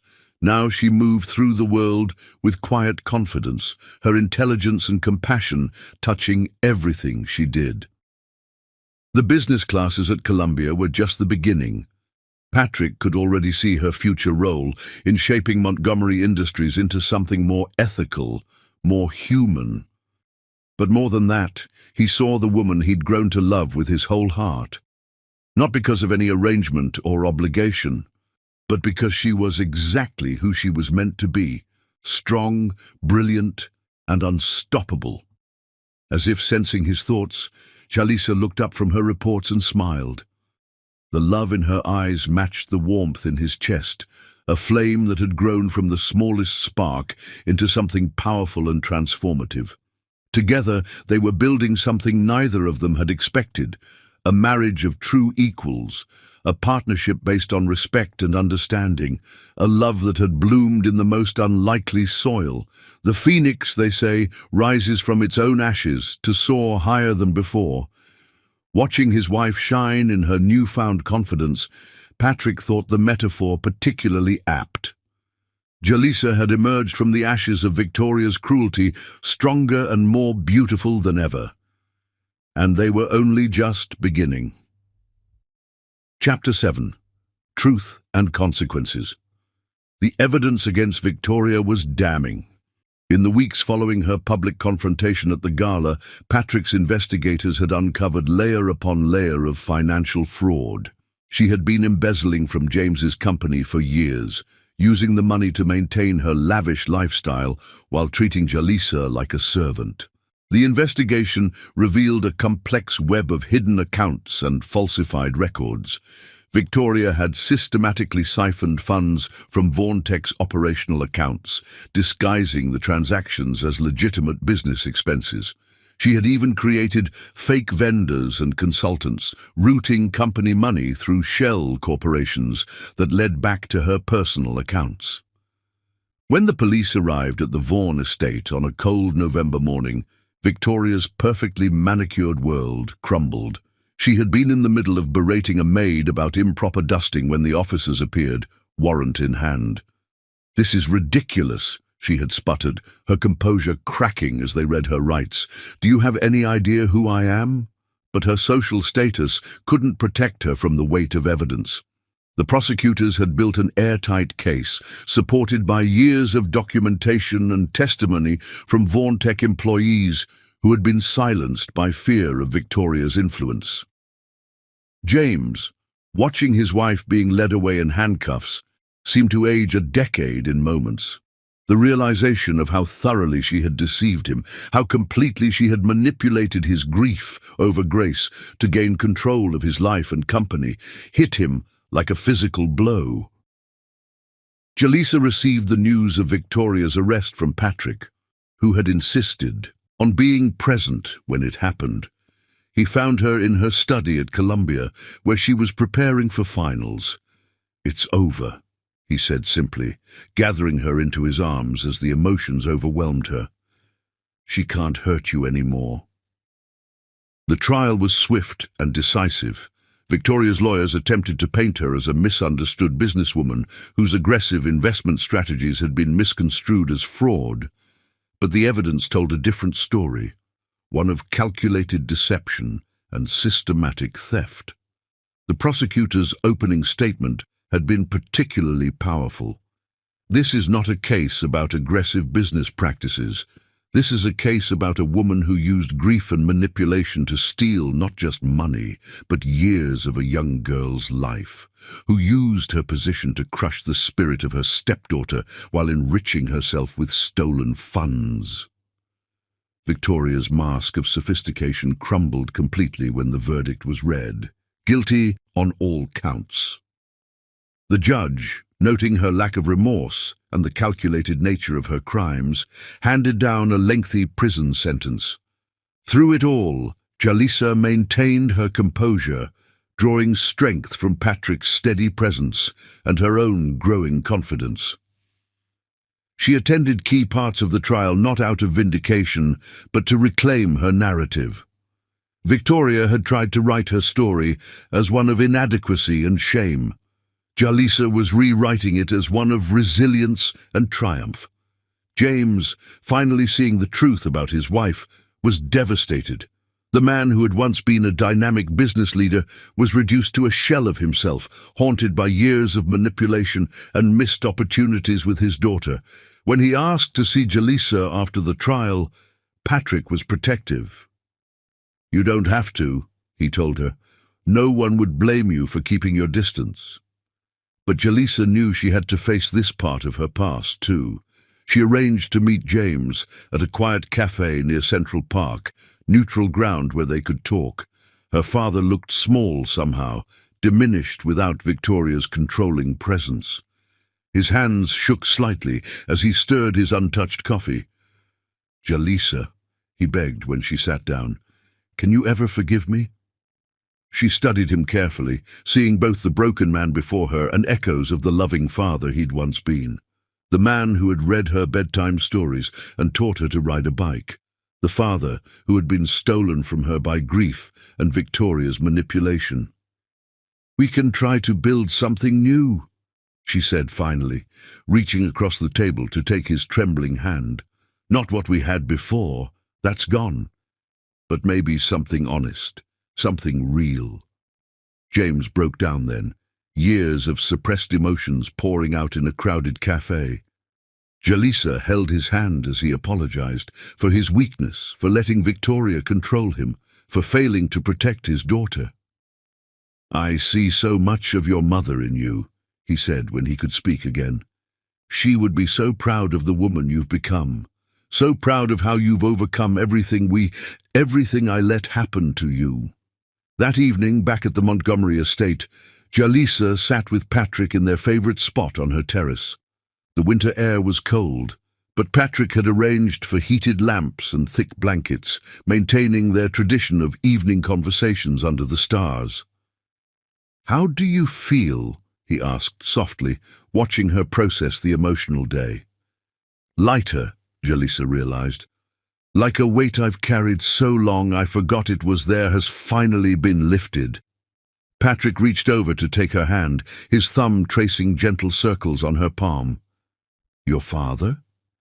"He's not the man he was before Mom died," Jalisa said thoughtfully, "but maybe he can become someone new, someone better." That night, Patrick surprised her with something that made her heart stop. He presented her with a diamond ring, not as a replacement for their hasty courthouse wedding band, but as a promise. "Marry me again," he said, his grey eyes intense in the lamplight. "This time exactly the way you want. Not because of arrangements or obligations, but because we choose each other."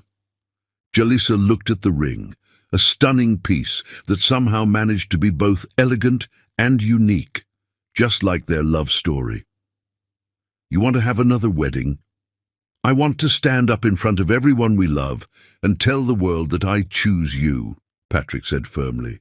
"Not because my father arranged it, not because of business or social obligations, but because you're the most remarkable woman I've ever known." Tears slipped down Jalisa's cheeks as she nodded. "Yes," she whispered, "yes to choosing you, yes to building something real, yes to everything." The ring slid perfectly onto her finger, catching the light like captured stars. Patrick gathered her close, his kiss tasting of promise and possibility.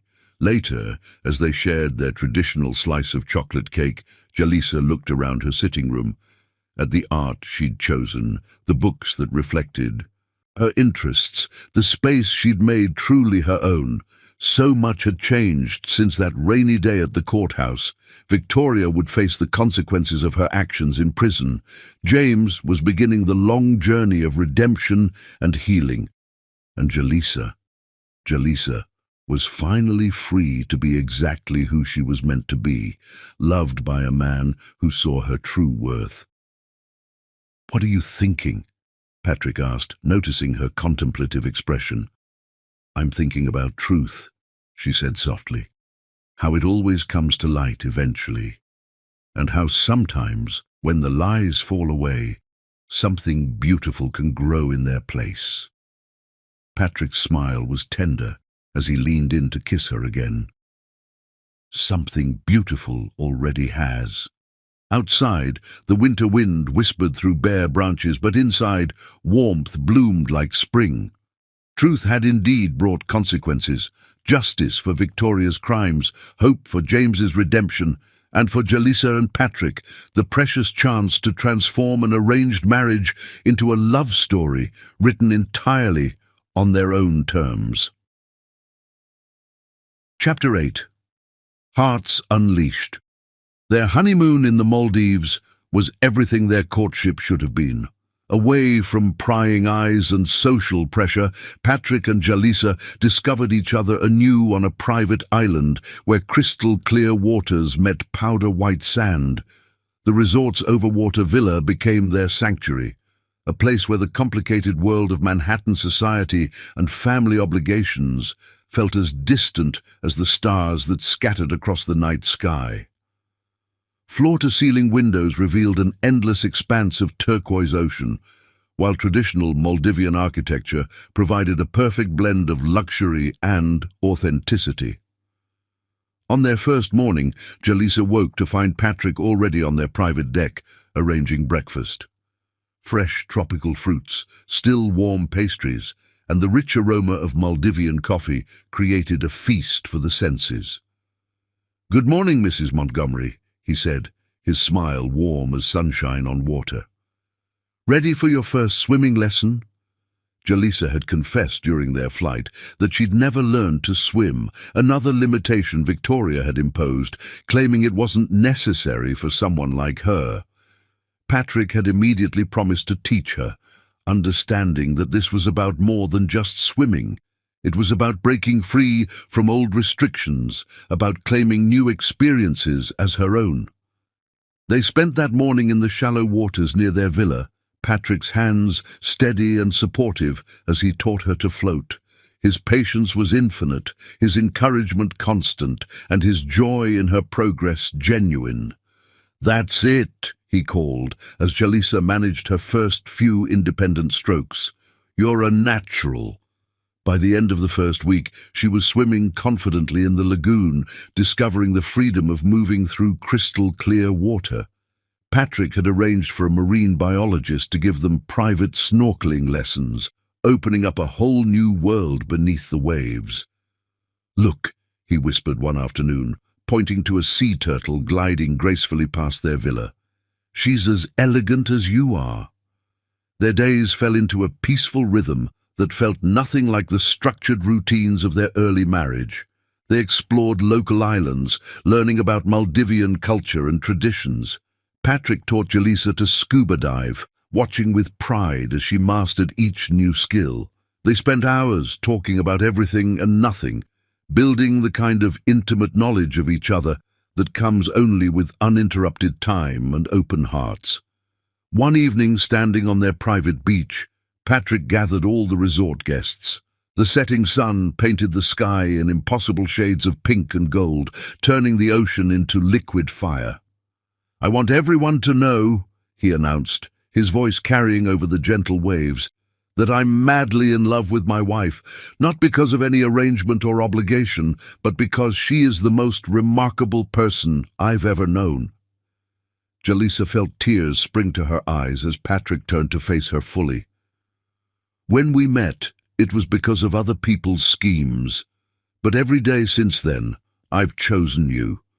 I choose your strength, your compassion, your incredible heart. I choose your determination to make the world better, your courage in facing down the past, your ability to find joy even after everything you've been through." The gathered guests, honeymooners and families from around the world, watched in delighted silence as Patrick dropped to one knee in the soft sand. "I know we're already married," he said, pulling out a ring that caught the last rays of sunset. "And I know I already asked you to marry me again. But here, in this paradise, I want to give you the proposal you always deserved. Jalisa Montgomery, will you continue to choose me every day for the rest of our lives?" The ring was a black pearl, perfectly round and gleaming with subtle iridescence. Later, Patrick would tell her how he'd worked with locals, artisans, to find the perfect one, a pearl that, like Jalisa herself, was uniquely beautiful and naturally precious. "Yes," she whispered, then louder, "Yes, I choose you. Every day, in every way, I choose you." Patrick's kiss tasted of salt air and freedom, of promises made and kept, of love that had grown wild and true in the most unexpected garden. The assembled guests burst into applause, their joy adding to the magic of the moment. Later that night, after a celebration dinner on the beach, they lay on lounges on their private deck. The stars seemed close enough to touch, their reflection in the still water creating the illusion of floating in space. "Tell me what you're thinking," Patrick said softly, his fingers intertwined with hers. Jalisa was quiet for a moment, finding the right words. "I'm thinking about that day in the courthouse. How scared I was. How certain that my life was over. I never imagined—" "Neither did I," Patrick admitted. "I went into that courthouse determined to protect you, to give you a safe space to exist. I never dreamed you'd completely transform my world." She turned to look at him, this man who had become so much more than an arranged husband. "How did you know?" "That day. How did you know to trust that something real could grow from such an artificial beginning?" Patrick's smile was thoughtful in the starlight. "I didn't know. I just knew I had to try. You walked into that courthouse with your head high, dignity intact despite everything Victoria had done to break you. How could I not want to know the woman who had that kind of strength?" The next day, they went on a sunset cruise. The traditional Maldivian dhoni carried them through waters painted gold by the setting sun. Schools of dolphins played in their wake, leaping and spinning as if celebrating with them. Patrick had arranged for local musicians to be on board. The sound of traditional Bodubaru drums filled the air as they shared a meal of freshly caught fish and tropical delicacies. "Dance with me." Patrick held out his hand as the musicians shifted to a slower rhythm. They swayed together on the gently rocking deck, the music and the waves creating a perfect harmony. Jalisa rested her head on Patrick's chest, feeling his heartbeat strong and steady against her cheek. "I used to dream about this," she admitted quietly. "Not the specific details, but this feeling. Being held by someone who really sees me, really knows me." Patrick's arms tightened around her. "I see you, Jalisa Montgomery. I see your strength and your gentleness, your intelligence and your compassion. I see the way you light up a room just by entering it, the way you make everyone around you want to be better." As if to prove his point, he spun her out and then back into his arms, making her laugh with delight. The other passengers on the dhoni smiled at their obvious joy, their obvious love. "May I say something?" An elderly woman approached them as the dance ended. "I've been married 52 years, and I recognize true love when I see it. Whatever brought you two together, it was fate doing its finest work." That night, back in their villa, Patrick surprised Jalisa with another gift, a journal bound in soft leather, its pages made from handmade paper. "For your dreams," he explained. "All the ones Victoria tried to steal, all the new ones we'll create together. I want you to fill these pages with everything you hope for, everything you want to achieve, and I promise to spend the rest of my life helping make those dreams come true." Jalisa traced the intricate patterns tooled into the leather, thinking about how far she'd come from the frightened girl in that simple white dress. "I already have so many of my dreams," she said softly.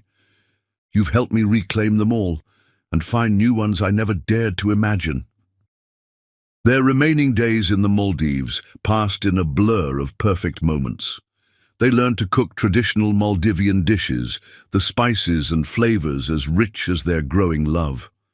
They planted coral as part of the resort's conservation program, a symbol of new life taking root in unexpected places. They watched sunrise paint the sky from their private infinity pool, and sunset turn the ocean to gold from their favorite spot on the beach. On their last evening, Patrick organized a surprise. He led Jalisa down to the beach where hundreds of tiny lights created a path through the sand. At the end of the illuminated trail, a table had been set for two, surrounded by lanterns that swayed gently in the warm breeze. "One last perfect dinner," he said, holding her chair, "though every dinner with you is perfect no matter where we are."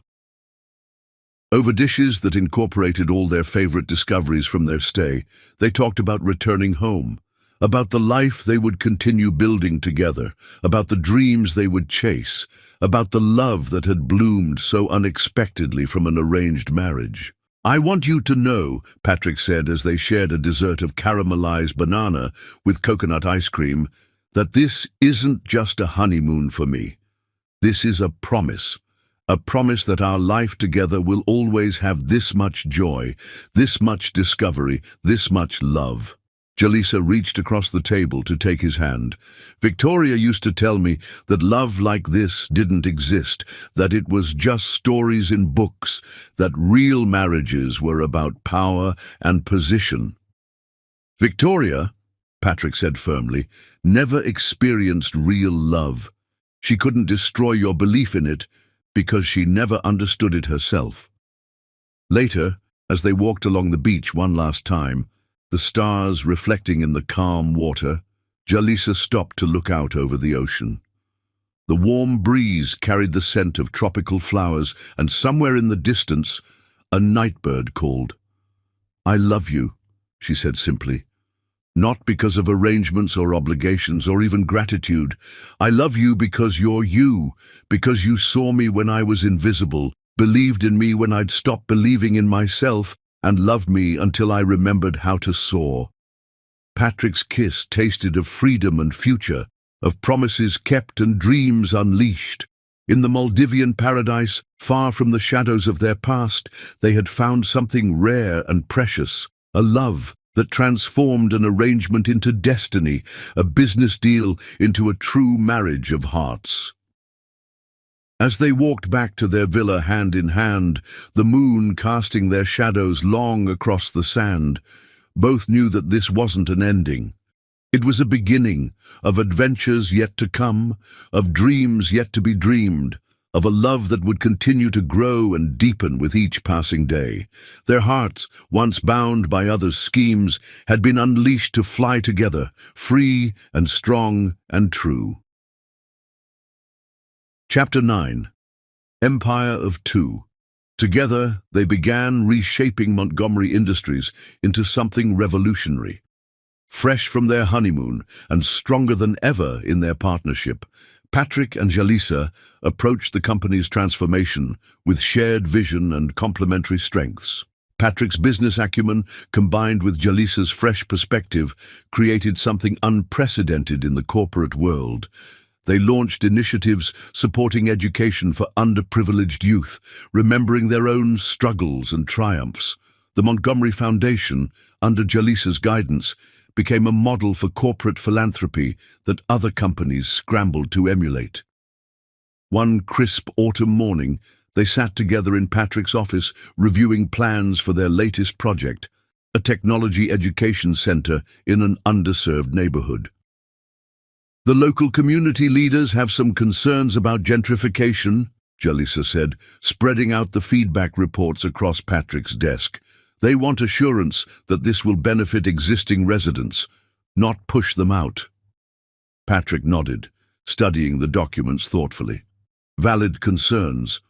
What do you suggest?" "A binding community benefits agreement," Jalisa replied, pulling out a draft she'd prepared. "Local hiring requirements, subsidized training programs, and a commitment to maintain affordable housing in the area. Plus, I think we should put community representatives on the center's board, give them real voice in decisions that affect their neighborhood." Patrick's smile was full of pride. "This is why we need your perspective at every level. You see beyond the business metrics to the human impact." The transformation of Montgomery Industries wasn't just about charitable initiatives. Under their joint leadership, the company began integrating ethical business practices into every aspect of operations. They raised minimum wages across all divisions, implemented comprehensive family leave policies, and created mentorship programs for employees from underrepresented backgrounds. Harrison Sr. watched from his semi-retirement with a mixture of surprise and grudging respect as the company's reputation and profits soared under their guidance. The press began calling Montgomery Industries the new face of corporate responsibility.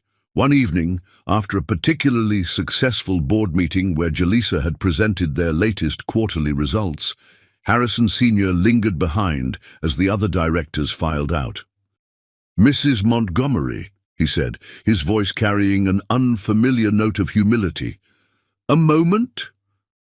Jalisa exchanged a glance with Patrick, who squeezed her hand supportively before stepping out to give them privacy. "I owe you an apology," Harrison Sr. said once they were alone.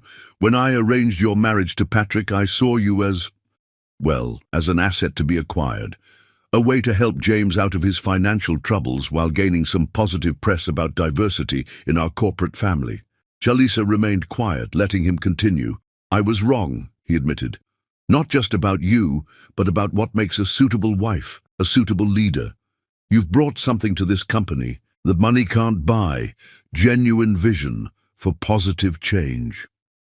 "Perhaps," Jalisa said carefully, "we should stop thinking in terms of what makes a suitable wife altogether. Maybe it's time to focus on recognizing and supporting human potential. regardless of how it's packaged. Harrison Sr.'s laugh held a touch of wonder. You sound exactly like your mother used to sound in board meetings. Jaleesa's head snapped up. What? Grace Vaughan served on Vaughn-Tech's board before James took over as CEO, Harrison explained. She was passionate about corporate responsibility, about using business as a force for good. Victoria made sure those records disappeared, of course, but seeing you in action, it's like watching Grace's spirit rise again.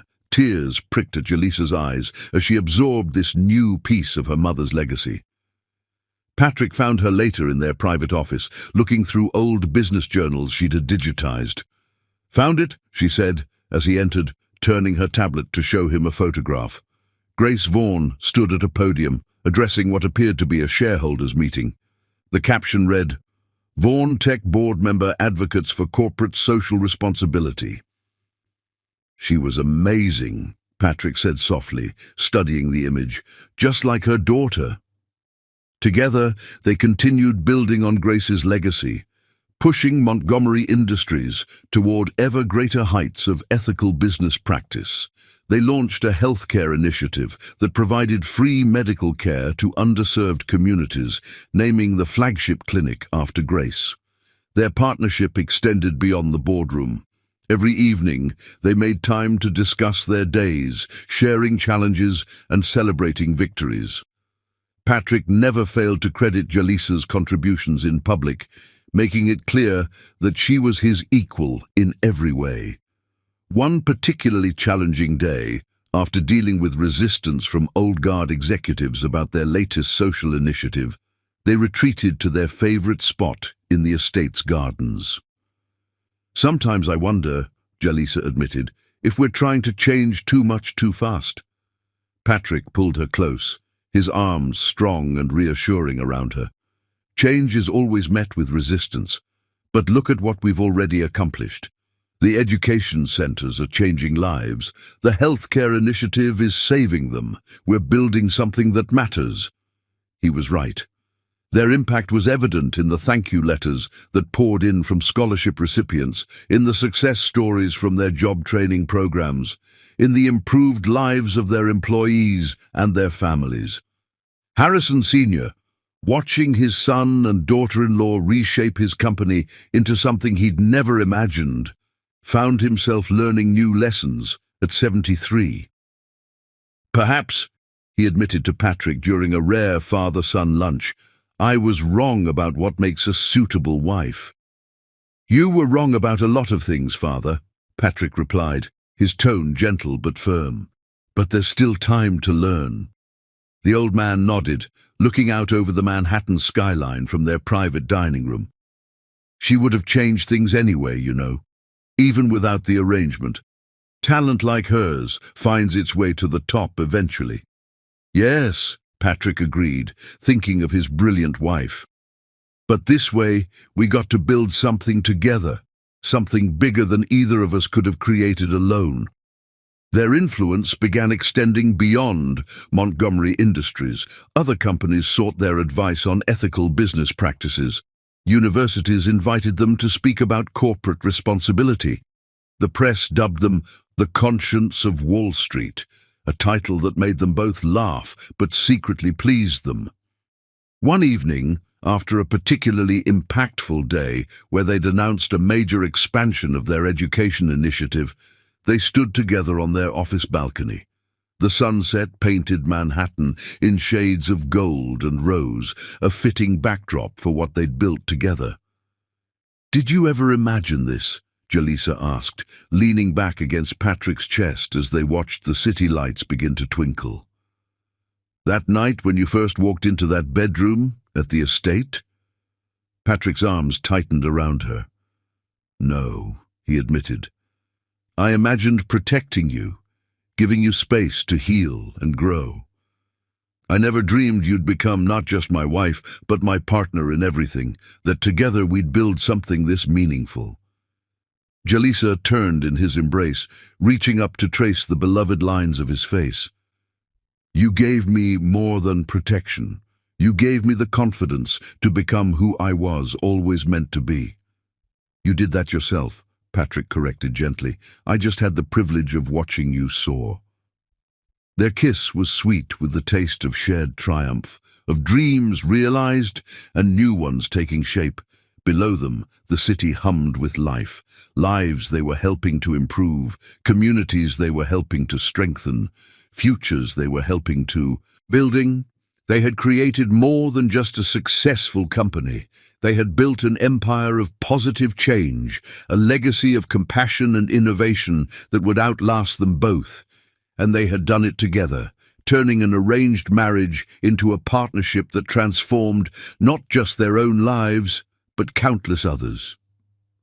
As the last rays of sunset gilded the city in gold, Jalisa and Patrick Montgomery stood wrapped in each other's arms, their hearts beating in perfect sync.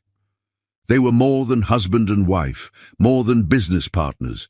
They were architects of change, builders of dreams, proof that love could not only heal the past, but reshape the future. Their empire of two had become a force for good in the world, and they were only just beginning. Sweet Revenge, a love story. Chapter 10. A new dawn, Santorini emerged from the morning mist like a dream, its whitewashed buildings catching the first rays of dawn. The wedding venue Patrick had chosen was breathtaking, an ancient monastery perched on the highest cliff, offering panoramic views of the caldera and endless Aegean Sea. "Perfect," Jalisa whispered, standing on her private balcony the morning of their wedding. The air was fragrant with jasmine and sea salt, carrying the distant chime of church bells across the water. 1,000 guests would witness their union today. Not because they craved a society spectacle, but because their love story had touched so many lives. Business leaders who'd seen how Patrick and Jalisa transformed Montgomery Industries into a force for good. Scholarship recipients whose lives they'd changed. Community members who'd benefited from their initiatives. In her bridal suite, Jalisa prepared with help from both her old and new family. Mrs. Chen fussed with her veil while dabbing happy tears. The wedding dress was a masterpiece, a fusion of cultures that honored both her African heritage and her modern life. Delicate beadwork told stories of strength and survival in patterns that echoed both traditional African designs and Greek motifs. "You look exactly like your mother," James said when he entered, his voice thick with emotion. He carried a small blue velvet box. "Grace wore these pearls at our wedding. She always said they were blessed with true love." As he fastened the pearl necklace, James spoke words he'd waited years to say. "I'm so sorry, sweetheart. Sorry I let Victoria poison our family. Sorry I wasn't strong enough to protect you. But look at the amazing woman you've become despite everything. Your mother would be so proud. We're building something new now, Dad," Jalisa replied, squeezing his hand. "That's what matters." Patrick had arranged for the ceremony to blend their cultures seamlessly. Traditional Greek Orthodox elements merged with African customs in a celebration of unity rather than conformity. The ancient monastery's stone walls were draped with both white roses and vibrant African flowers. Musicians played a fusion of Greek and African melodies that somehow created perfect harmony. When the doors opened and Jalisa appeared on James's arm, the collective gasp from the guests echoed off the stone walls. She was radiant, not just beautiful, but luminous with joy and strength. Patrick, waiting at the altar, felt tears spring to his eyes at the sight of the woman who had transformed his life. Their vows were both personal and profound. Patrick spoke first, his voice carrying across the hushed crowd. "Jalisa, I first married you because of an arrangement, determined to protect you from those who would cause you harm. Today, I marry you again under this endless sky because you have become the very air I breathe. You've shown me that true strength lies not in power or control, but in the courage to remain kind in a cruel world. You've transformed not just my life, but my entire understanding of what love can accomplish." He paused, taking her hands in his before continuing. I choose you, not because of any arrangement or obligation, but because you are the most extraordinary soul I've ever known. I promise to spend every day making sure you never regret choosing me too. Together, we'll build something greater than either of us could create alone. A legacy of love that will outlive us both. Jalisa's vows brought tears to every eye. Patrick, you took an arrangement meant to cage me and turned it into wings. You saw me when I was invisible, believed in me when I'd forgotten how to believe in myself, and loved me until I remembered how to soar. Today, I choose you again, not from obligation, but from the deepest love I've ever known. You are my partner in all things, my sanctuary in every storm, my inspiration to be better every day. She touched his face gently as she continued. You didn't just save me from a dark fate, you helped me build a life filled with light.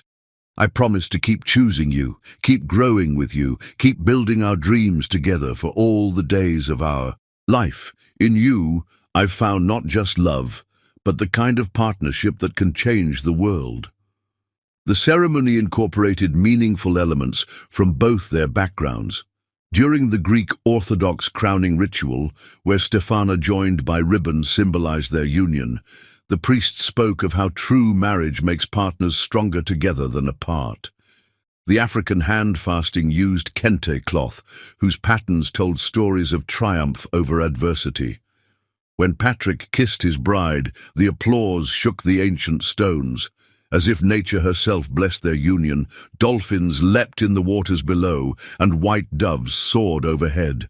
The reception was a spectacular celebration of love's power to transform. Tables draped in white and gold stretched along the cliff's edge under canopies of twinkling lights. The menu featured both Greek and African dishes, each course telling part of their story. Harrison Senior's toast surprised everyone with its emotion. When I arranged this marriage, I thought I was making a business decision. Instead, I witnessed a miracle, two extraordinary people finding their way to true love despite my interference. Jalisa, you haven't just made my son happy. You've made our company better, our family stronger, and our world a little brighter. I am honored to call you my daughter. James's speech brought fresh tears. To watch my daughter find this kind of love, to see her become the amazing woman her mother always knew she would be, it's more than a father could hope for. Patrick, you didn't just love Jalisa, you helped her remember who she was always meant to be. Grace would be so proud of you both. As night fell, Patrick pulled Jalisa aside to a private balcony. Behind them, the celebration continued in full swing. Before them, the sun set in a spectacular display of color over the Aegean. Dance with me, he asked softly, pulling her into his arms as music drifted up from below.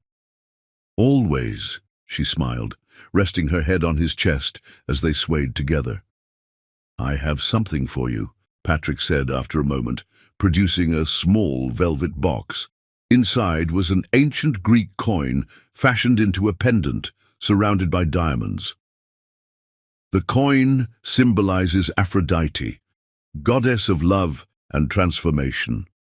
The museum curator said it was found right here in Santorini, buried in the ruins of a temple.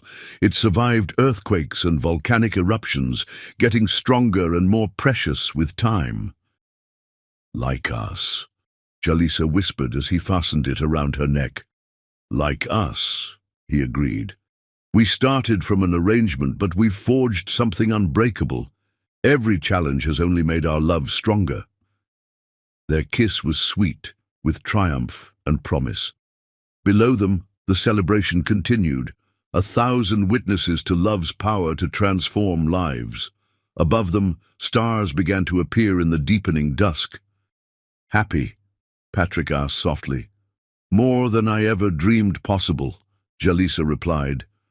Thank you for giving me not just safety, but wings to fly. Thank you for teaching me what real love looks like, he answered. For showing me that true power lies in lifting others up, not holding them down. They danced until dawn, surrounded by joy and celebration. When the first light touched the eastern sky, painting their world in shades of hope and promise, they stood together at the cliff's edge. "A new dawn," Patrick said softly, his arms warm around his wife. "A new beginning," Jalisa agreed, though they both knew this was really a continuation of their love, their partnership, their shared vision for making the world better. Their second wedding hadn't been about erasing their first. Rather, it had been about celebrating how far they'd come, how much they'd grown, how deeply they'd chosen each other. From an arranged marriage had bloomed something rare and precious, a love strong enough to heal the past and build a better future. As the sun rose fully over the Aegean, painting their world in colors of promise and possibility, Patrick and Jalisa Montgomery held each other close, their hearts beating in perfect synchrony. They had proved that love could grow in the most unexpected places, that arranged beginnings could lead to chosen happiness, that two people could build something extraordinary from the ashes of their past. Their story had become legend in New York society, not for its scandal or wealth, but for its testament to love's power to transform, heal, and lift two souls to heights they never imagined possible, and they were only just beginning. Chapter 11. Justice and Mercy. Victoria's trial ended with a lengthy prison sentence that surprised no one who knew the extent of her crimes. The evidence Patrick's investigators had uncovered was overwhelming. Years of systematic fraud, embezzlement and financial manipulation that had nearly destroyed Vaughn-Tech. The prosecution had built an airtight case, presenting not just financial records, but testimony from employees who had witnessed Victoria's manipulation firsthand. The jury had been particularly moved by the testimony of James's former secretary, who described watching helplessly as Victoria isolated him from his daughter and his company. "She was like a spider," the secretary testified, her voice trembling but clear, "spinning webs of lies and control, making everyone doubt themselves until they were too tangled to see the truth." The sentencing hearing was held on a cold December morning. Jalisa sat between Patrick and James in the courtroom, watching as Victoria was led in, wearing a prison jumpsuit that looked bizarre against her perfectly styled hair and manicured nails. Victoria's lawyer had tried to paint her as a misunderstood businesswoman, someone who had perhaps been overzealous in protecting her family's interests.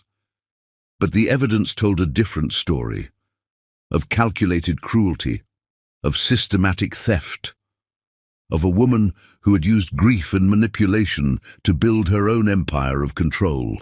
The judge's words were damning. "Mrs. Rothschild Vaughan, you have shown no remorse for your actions. The systematic way you exploited your position, both in the company and in your family, shows a level of calculation that this court finds particularly disturbing. Your actions weren't just financially damaging, they were emotionally devastating to those who trusted you." Victoria's face remained impassive as the sentence was read: 15 years in federal prison, with no possibility of parole for at least 10. Only when the guards moved to lead her away did her mask crack slightly, her eyes seeking out Jalisa with a mixture of hatred and something else, perhaps finally fear. A week after the sentencing, Jalisa received a letter from Victoria's prison. Patrick found her staring at the unopened envelope in their sitting room. "You don't have to read it," he said gently, sitting beside her. "No one would blame you for throwing it away." But Jalisa knew she needed this closure. With steady hands, she opened the letter to find Victoria's precise handwriting, somehow still elegant even on prison stationery. "Dear Jalisa, I suppose you're celebrating your victory now. You've taken everything I built, turned James against me, made yourself the perfect Montgomery wife I always said you couldn't be. I still remember the day you came to live with us, a scared little girl clutching that ridiculous photo of your mother. I saw then what a threat you could be, with your gentle heart so like Grace's, your quiet intelligence that reminded everyone of what they'd lost. Perhaps that's why I worked so hard to dim your light. It was too bright, too pure, too much like your mother's. She had that same way of making people love her without even trying. I won't ask for forgiveness. We both know I don't deserve it. But I want you to understand, everything I did was to survive in a world that had no place for women like me. Unlike you and Grace, I had to fight for every scrap of power, every moment of control. Yours truly, Victoria. Jaleesa read the letter twice, feeling something shift in her heart.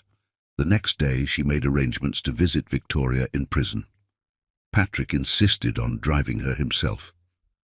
"Are you sure about this?" he asked as they pulled up to the Federal Correctional Facility. "You don't owe her anything." "I'm not doing it for her," Jaleesa replied softly. "I'm doing it for me." The prison visiting room was stark and institutional, nothing like Victoria's carefully curated environments.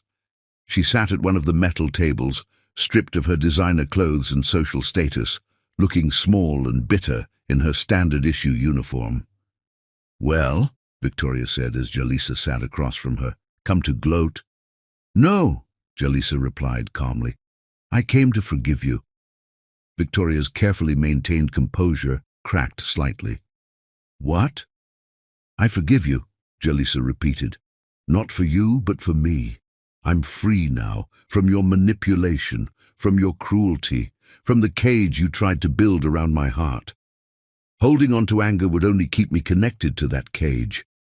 "You sound just like her," Victoria whispered, and for the first time there was no mockery in her voice when she referenced Grace. "Your mother always said forgiveness was strength, not weakness. I never understood that." "You never tried to understand anything about love or compassion," Jaleesa said gently. "You were too busy building walls to protect yourself." Victoria's laugh was bitter. "And look where those walls got me." "It's not too late," Jaleesa found herself saying. "Even here, you could choose to be different, to help others instead of hurting them. Like your precious Montgomery Foundation." Victoria's sneer was automatic, but it lacked its usual force. "Playing Lady Bountiful with other people's money?" "No," Jaleesa replied steadily. "Like my mother, who found ways to help people even when she had nothing but kindness to give. The prison has programs, teaching, mentoring, rehabilitation. You have skills that could help other women rebuild their lives." Something flickered in Victoria's eyes. Surprise, perhaps, or a ghost of possibility. But her mask slipped back into place quickly. "You always were an idealist, just like Grace." "Yes," Jaleesa agreed, standing. "I am like my mother. And that's not an insult anymore, Victoria. It's my greatest strength." She left the prison walking taller, Patrick waiting to take her home. That night she told him she was pregnant. The news spilled out as they sat in their favorite spot in the garden, the late autumn air crisp around them. Patrick's face transformed with joy as he gathered her close. "A baby," he whispered against her hair. "Our baby." Their joy echoed through the halls of their home like music. Mrs. Chen cried happy tears when they told her, immediately starting to plan nursery arrangements. Harrison Sr. actually hugged Jaleesa, his usual reserve cracking at the prospect of becoming a grandfather. James, when they shared the news over family dinner, looked at his daughter with eyes full of love and hope. "Your mother would be so proud," he said softly, "of everything you've become, of the family you're building." That night, as they lay in bed together, Patrick's hand resting protectively over Jaleesa's still flat stomach, she thought about cycles breaking and new beginnings. "Our child will never know the kind of pain we knew," Patrick promised, as if reading her thoughts. "They'll be surrounded by love from the start." "Yes," Jalisa agreed, thinking of her mother's legacy of kindness, of the strength she'd found in forgiveness, of the love she and Patrick had built from the ashes of their arranged beginning. They'll know nothing but love. The future stretched before them like a dawn-lit path, bright with promise and possibility. They had faced their demons, healed their wounds, and emerged stronger together. Now they were creating something new, a family built on choice and love and understanding. Victoria's sentencing had closed one chapter, but Jalisa's forgiveness had opened another. As she drifted off to sleep in Patrick's arms, their child growing beneath his gentle hand, she felt truly, completely free. The cycle of pain had been broken, justice had been served, mercy had been offered, and love had triumphed over all. Their baby would be born into a world of healing and hope, carrying forward a legacy not of bitterness and control, but of compassion and strength, just as Grace would have wanted. Chapter 12. Triumph of Love. 1 month after Victoria's trial and their joyous pregnancy news, Patrick and Jalisa stood together before 1,000 guests in the grandest ballroom of the Plaza Hotel. Tonight wasn't just any celebration. It was their moment to show the world that love could triumph over any darkness. The ballroom had been transformed into a wonderland. Crystal chandeliers cast golden light over tables draped in silk, while cascading flowers in shades of white and gold created an enchanted garden effect. Every detail spoke of rebirth and triumph, from the delicate butterfly motifs worked into the place settings to the wall of roses bearing messages of love and hope from those whose lives they'd touched. Jalisa was radiant in a custom gown that celebrated both her early pregnancy and her victory over the past.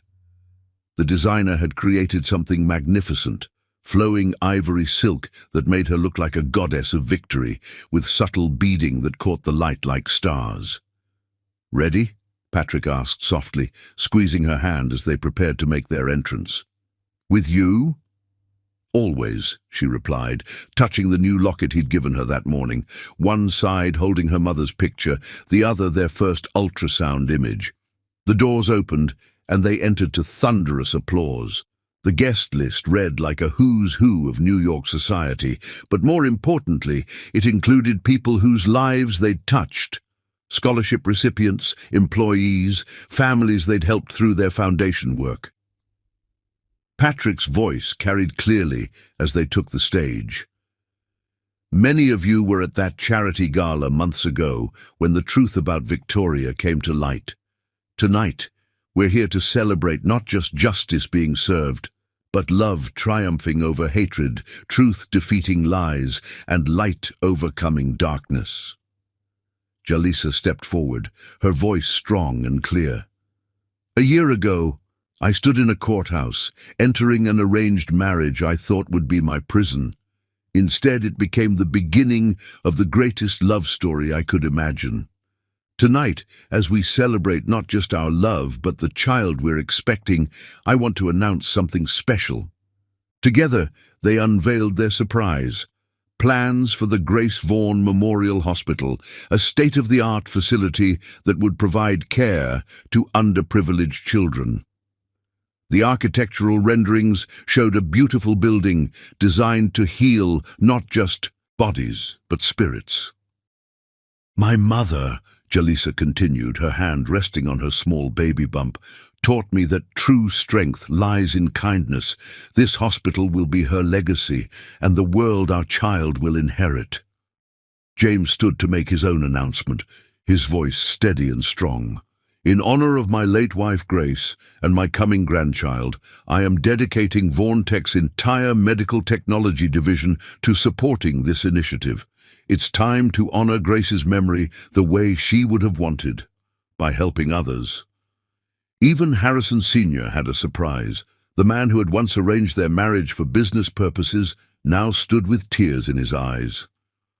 "Montgomery Industries will match every donation made tonight. It's time to show that true power lies not in control, but in giving back." The dancing began. But the most powerful moment came when Patrick led Jalisa to the center of the floor. The orchestra began playing At Last, their song since that first night when he'd ordered chocolate cake instead of demanding his marital rights. "May I have everyone's attention?" Patrick's voice carried across the ballroom. "A year ago, I married this extraordinary woman because of an arrangement. Tonight, I want the world to know that I choose her every day with all my heart. Jalisa, you've transformed not just my life, but my entire understanding of what love can achieve." His hand rested gently on her belly as he continued, "Now, as we prepare to welcome our child, I want to make a new vow before all these witnesses. I promise to spend every day showing our baby what real love looks like. Not love arranged by others, but love chosen freely, love that builds and heals and transforms." Jalisa's eyes shimmered with tears as she replied, "And I choose you, every day, in every way.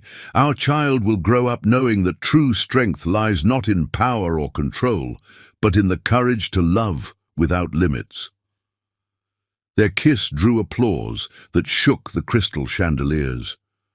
But it was the quiet moment afterward, as they swayed together on the dance floor, that truly captured their journey, from arranged marriage to soulmates, from business transaction to love that could change the world. Later that night, they stood on their favorite balcony overlooking the city. The hospital site was visible in the distance, its foundation already taking shape. "Did you ever imagine this?" Patrick asked, his arms wrapped around his wife, their baby safe between them. "That night in the courthouse, did you ever dream we'd build something this extraordinary?" "No," Jalisa smiled, leaning back against his chest. "I imagined survival. You taught me to imagine happiness instead. And now—" She placed his hand over their growing child. "Now we're creating a legacy of love that will outlive us both." Their kiss was sweet with the taste of triumph, of dreams realized and new ones taking shape. Below them, the city stretched out like a sea of stars, each light representing a life they might touch through their work, their love, their example. The arranged marriage that was meant to cage them had instead given them wings. Together, they had built something extraordinary, a love story that would inspire generations, a legacy that would help thousands, and a partnership that proved sometimes the most beautiful endings come from the most unexpected beginnings. As they held each other under the stars, their baby moving gently between them, both knew that this wasn't really an ending at all. It was the beginning of their greatest adventure, one they would face together, stronger for every challenge they'd overcome, richer for every dream they'd dared to chase. The end. Subscribe if you loved.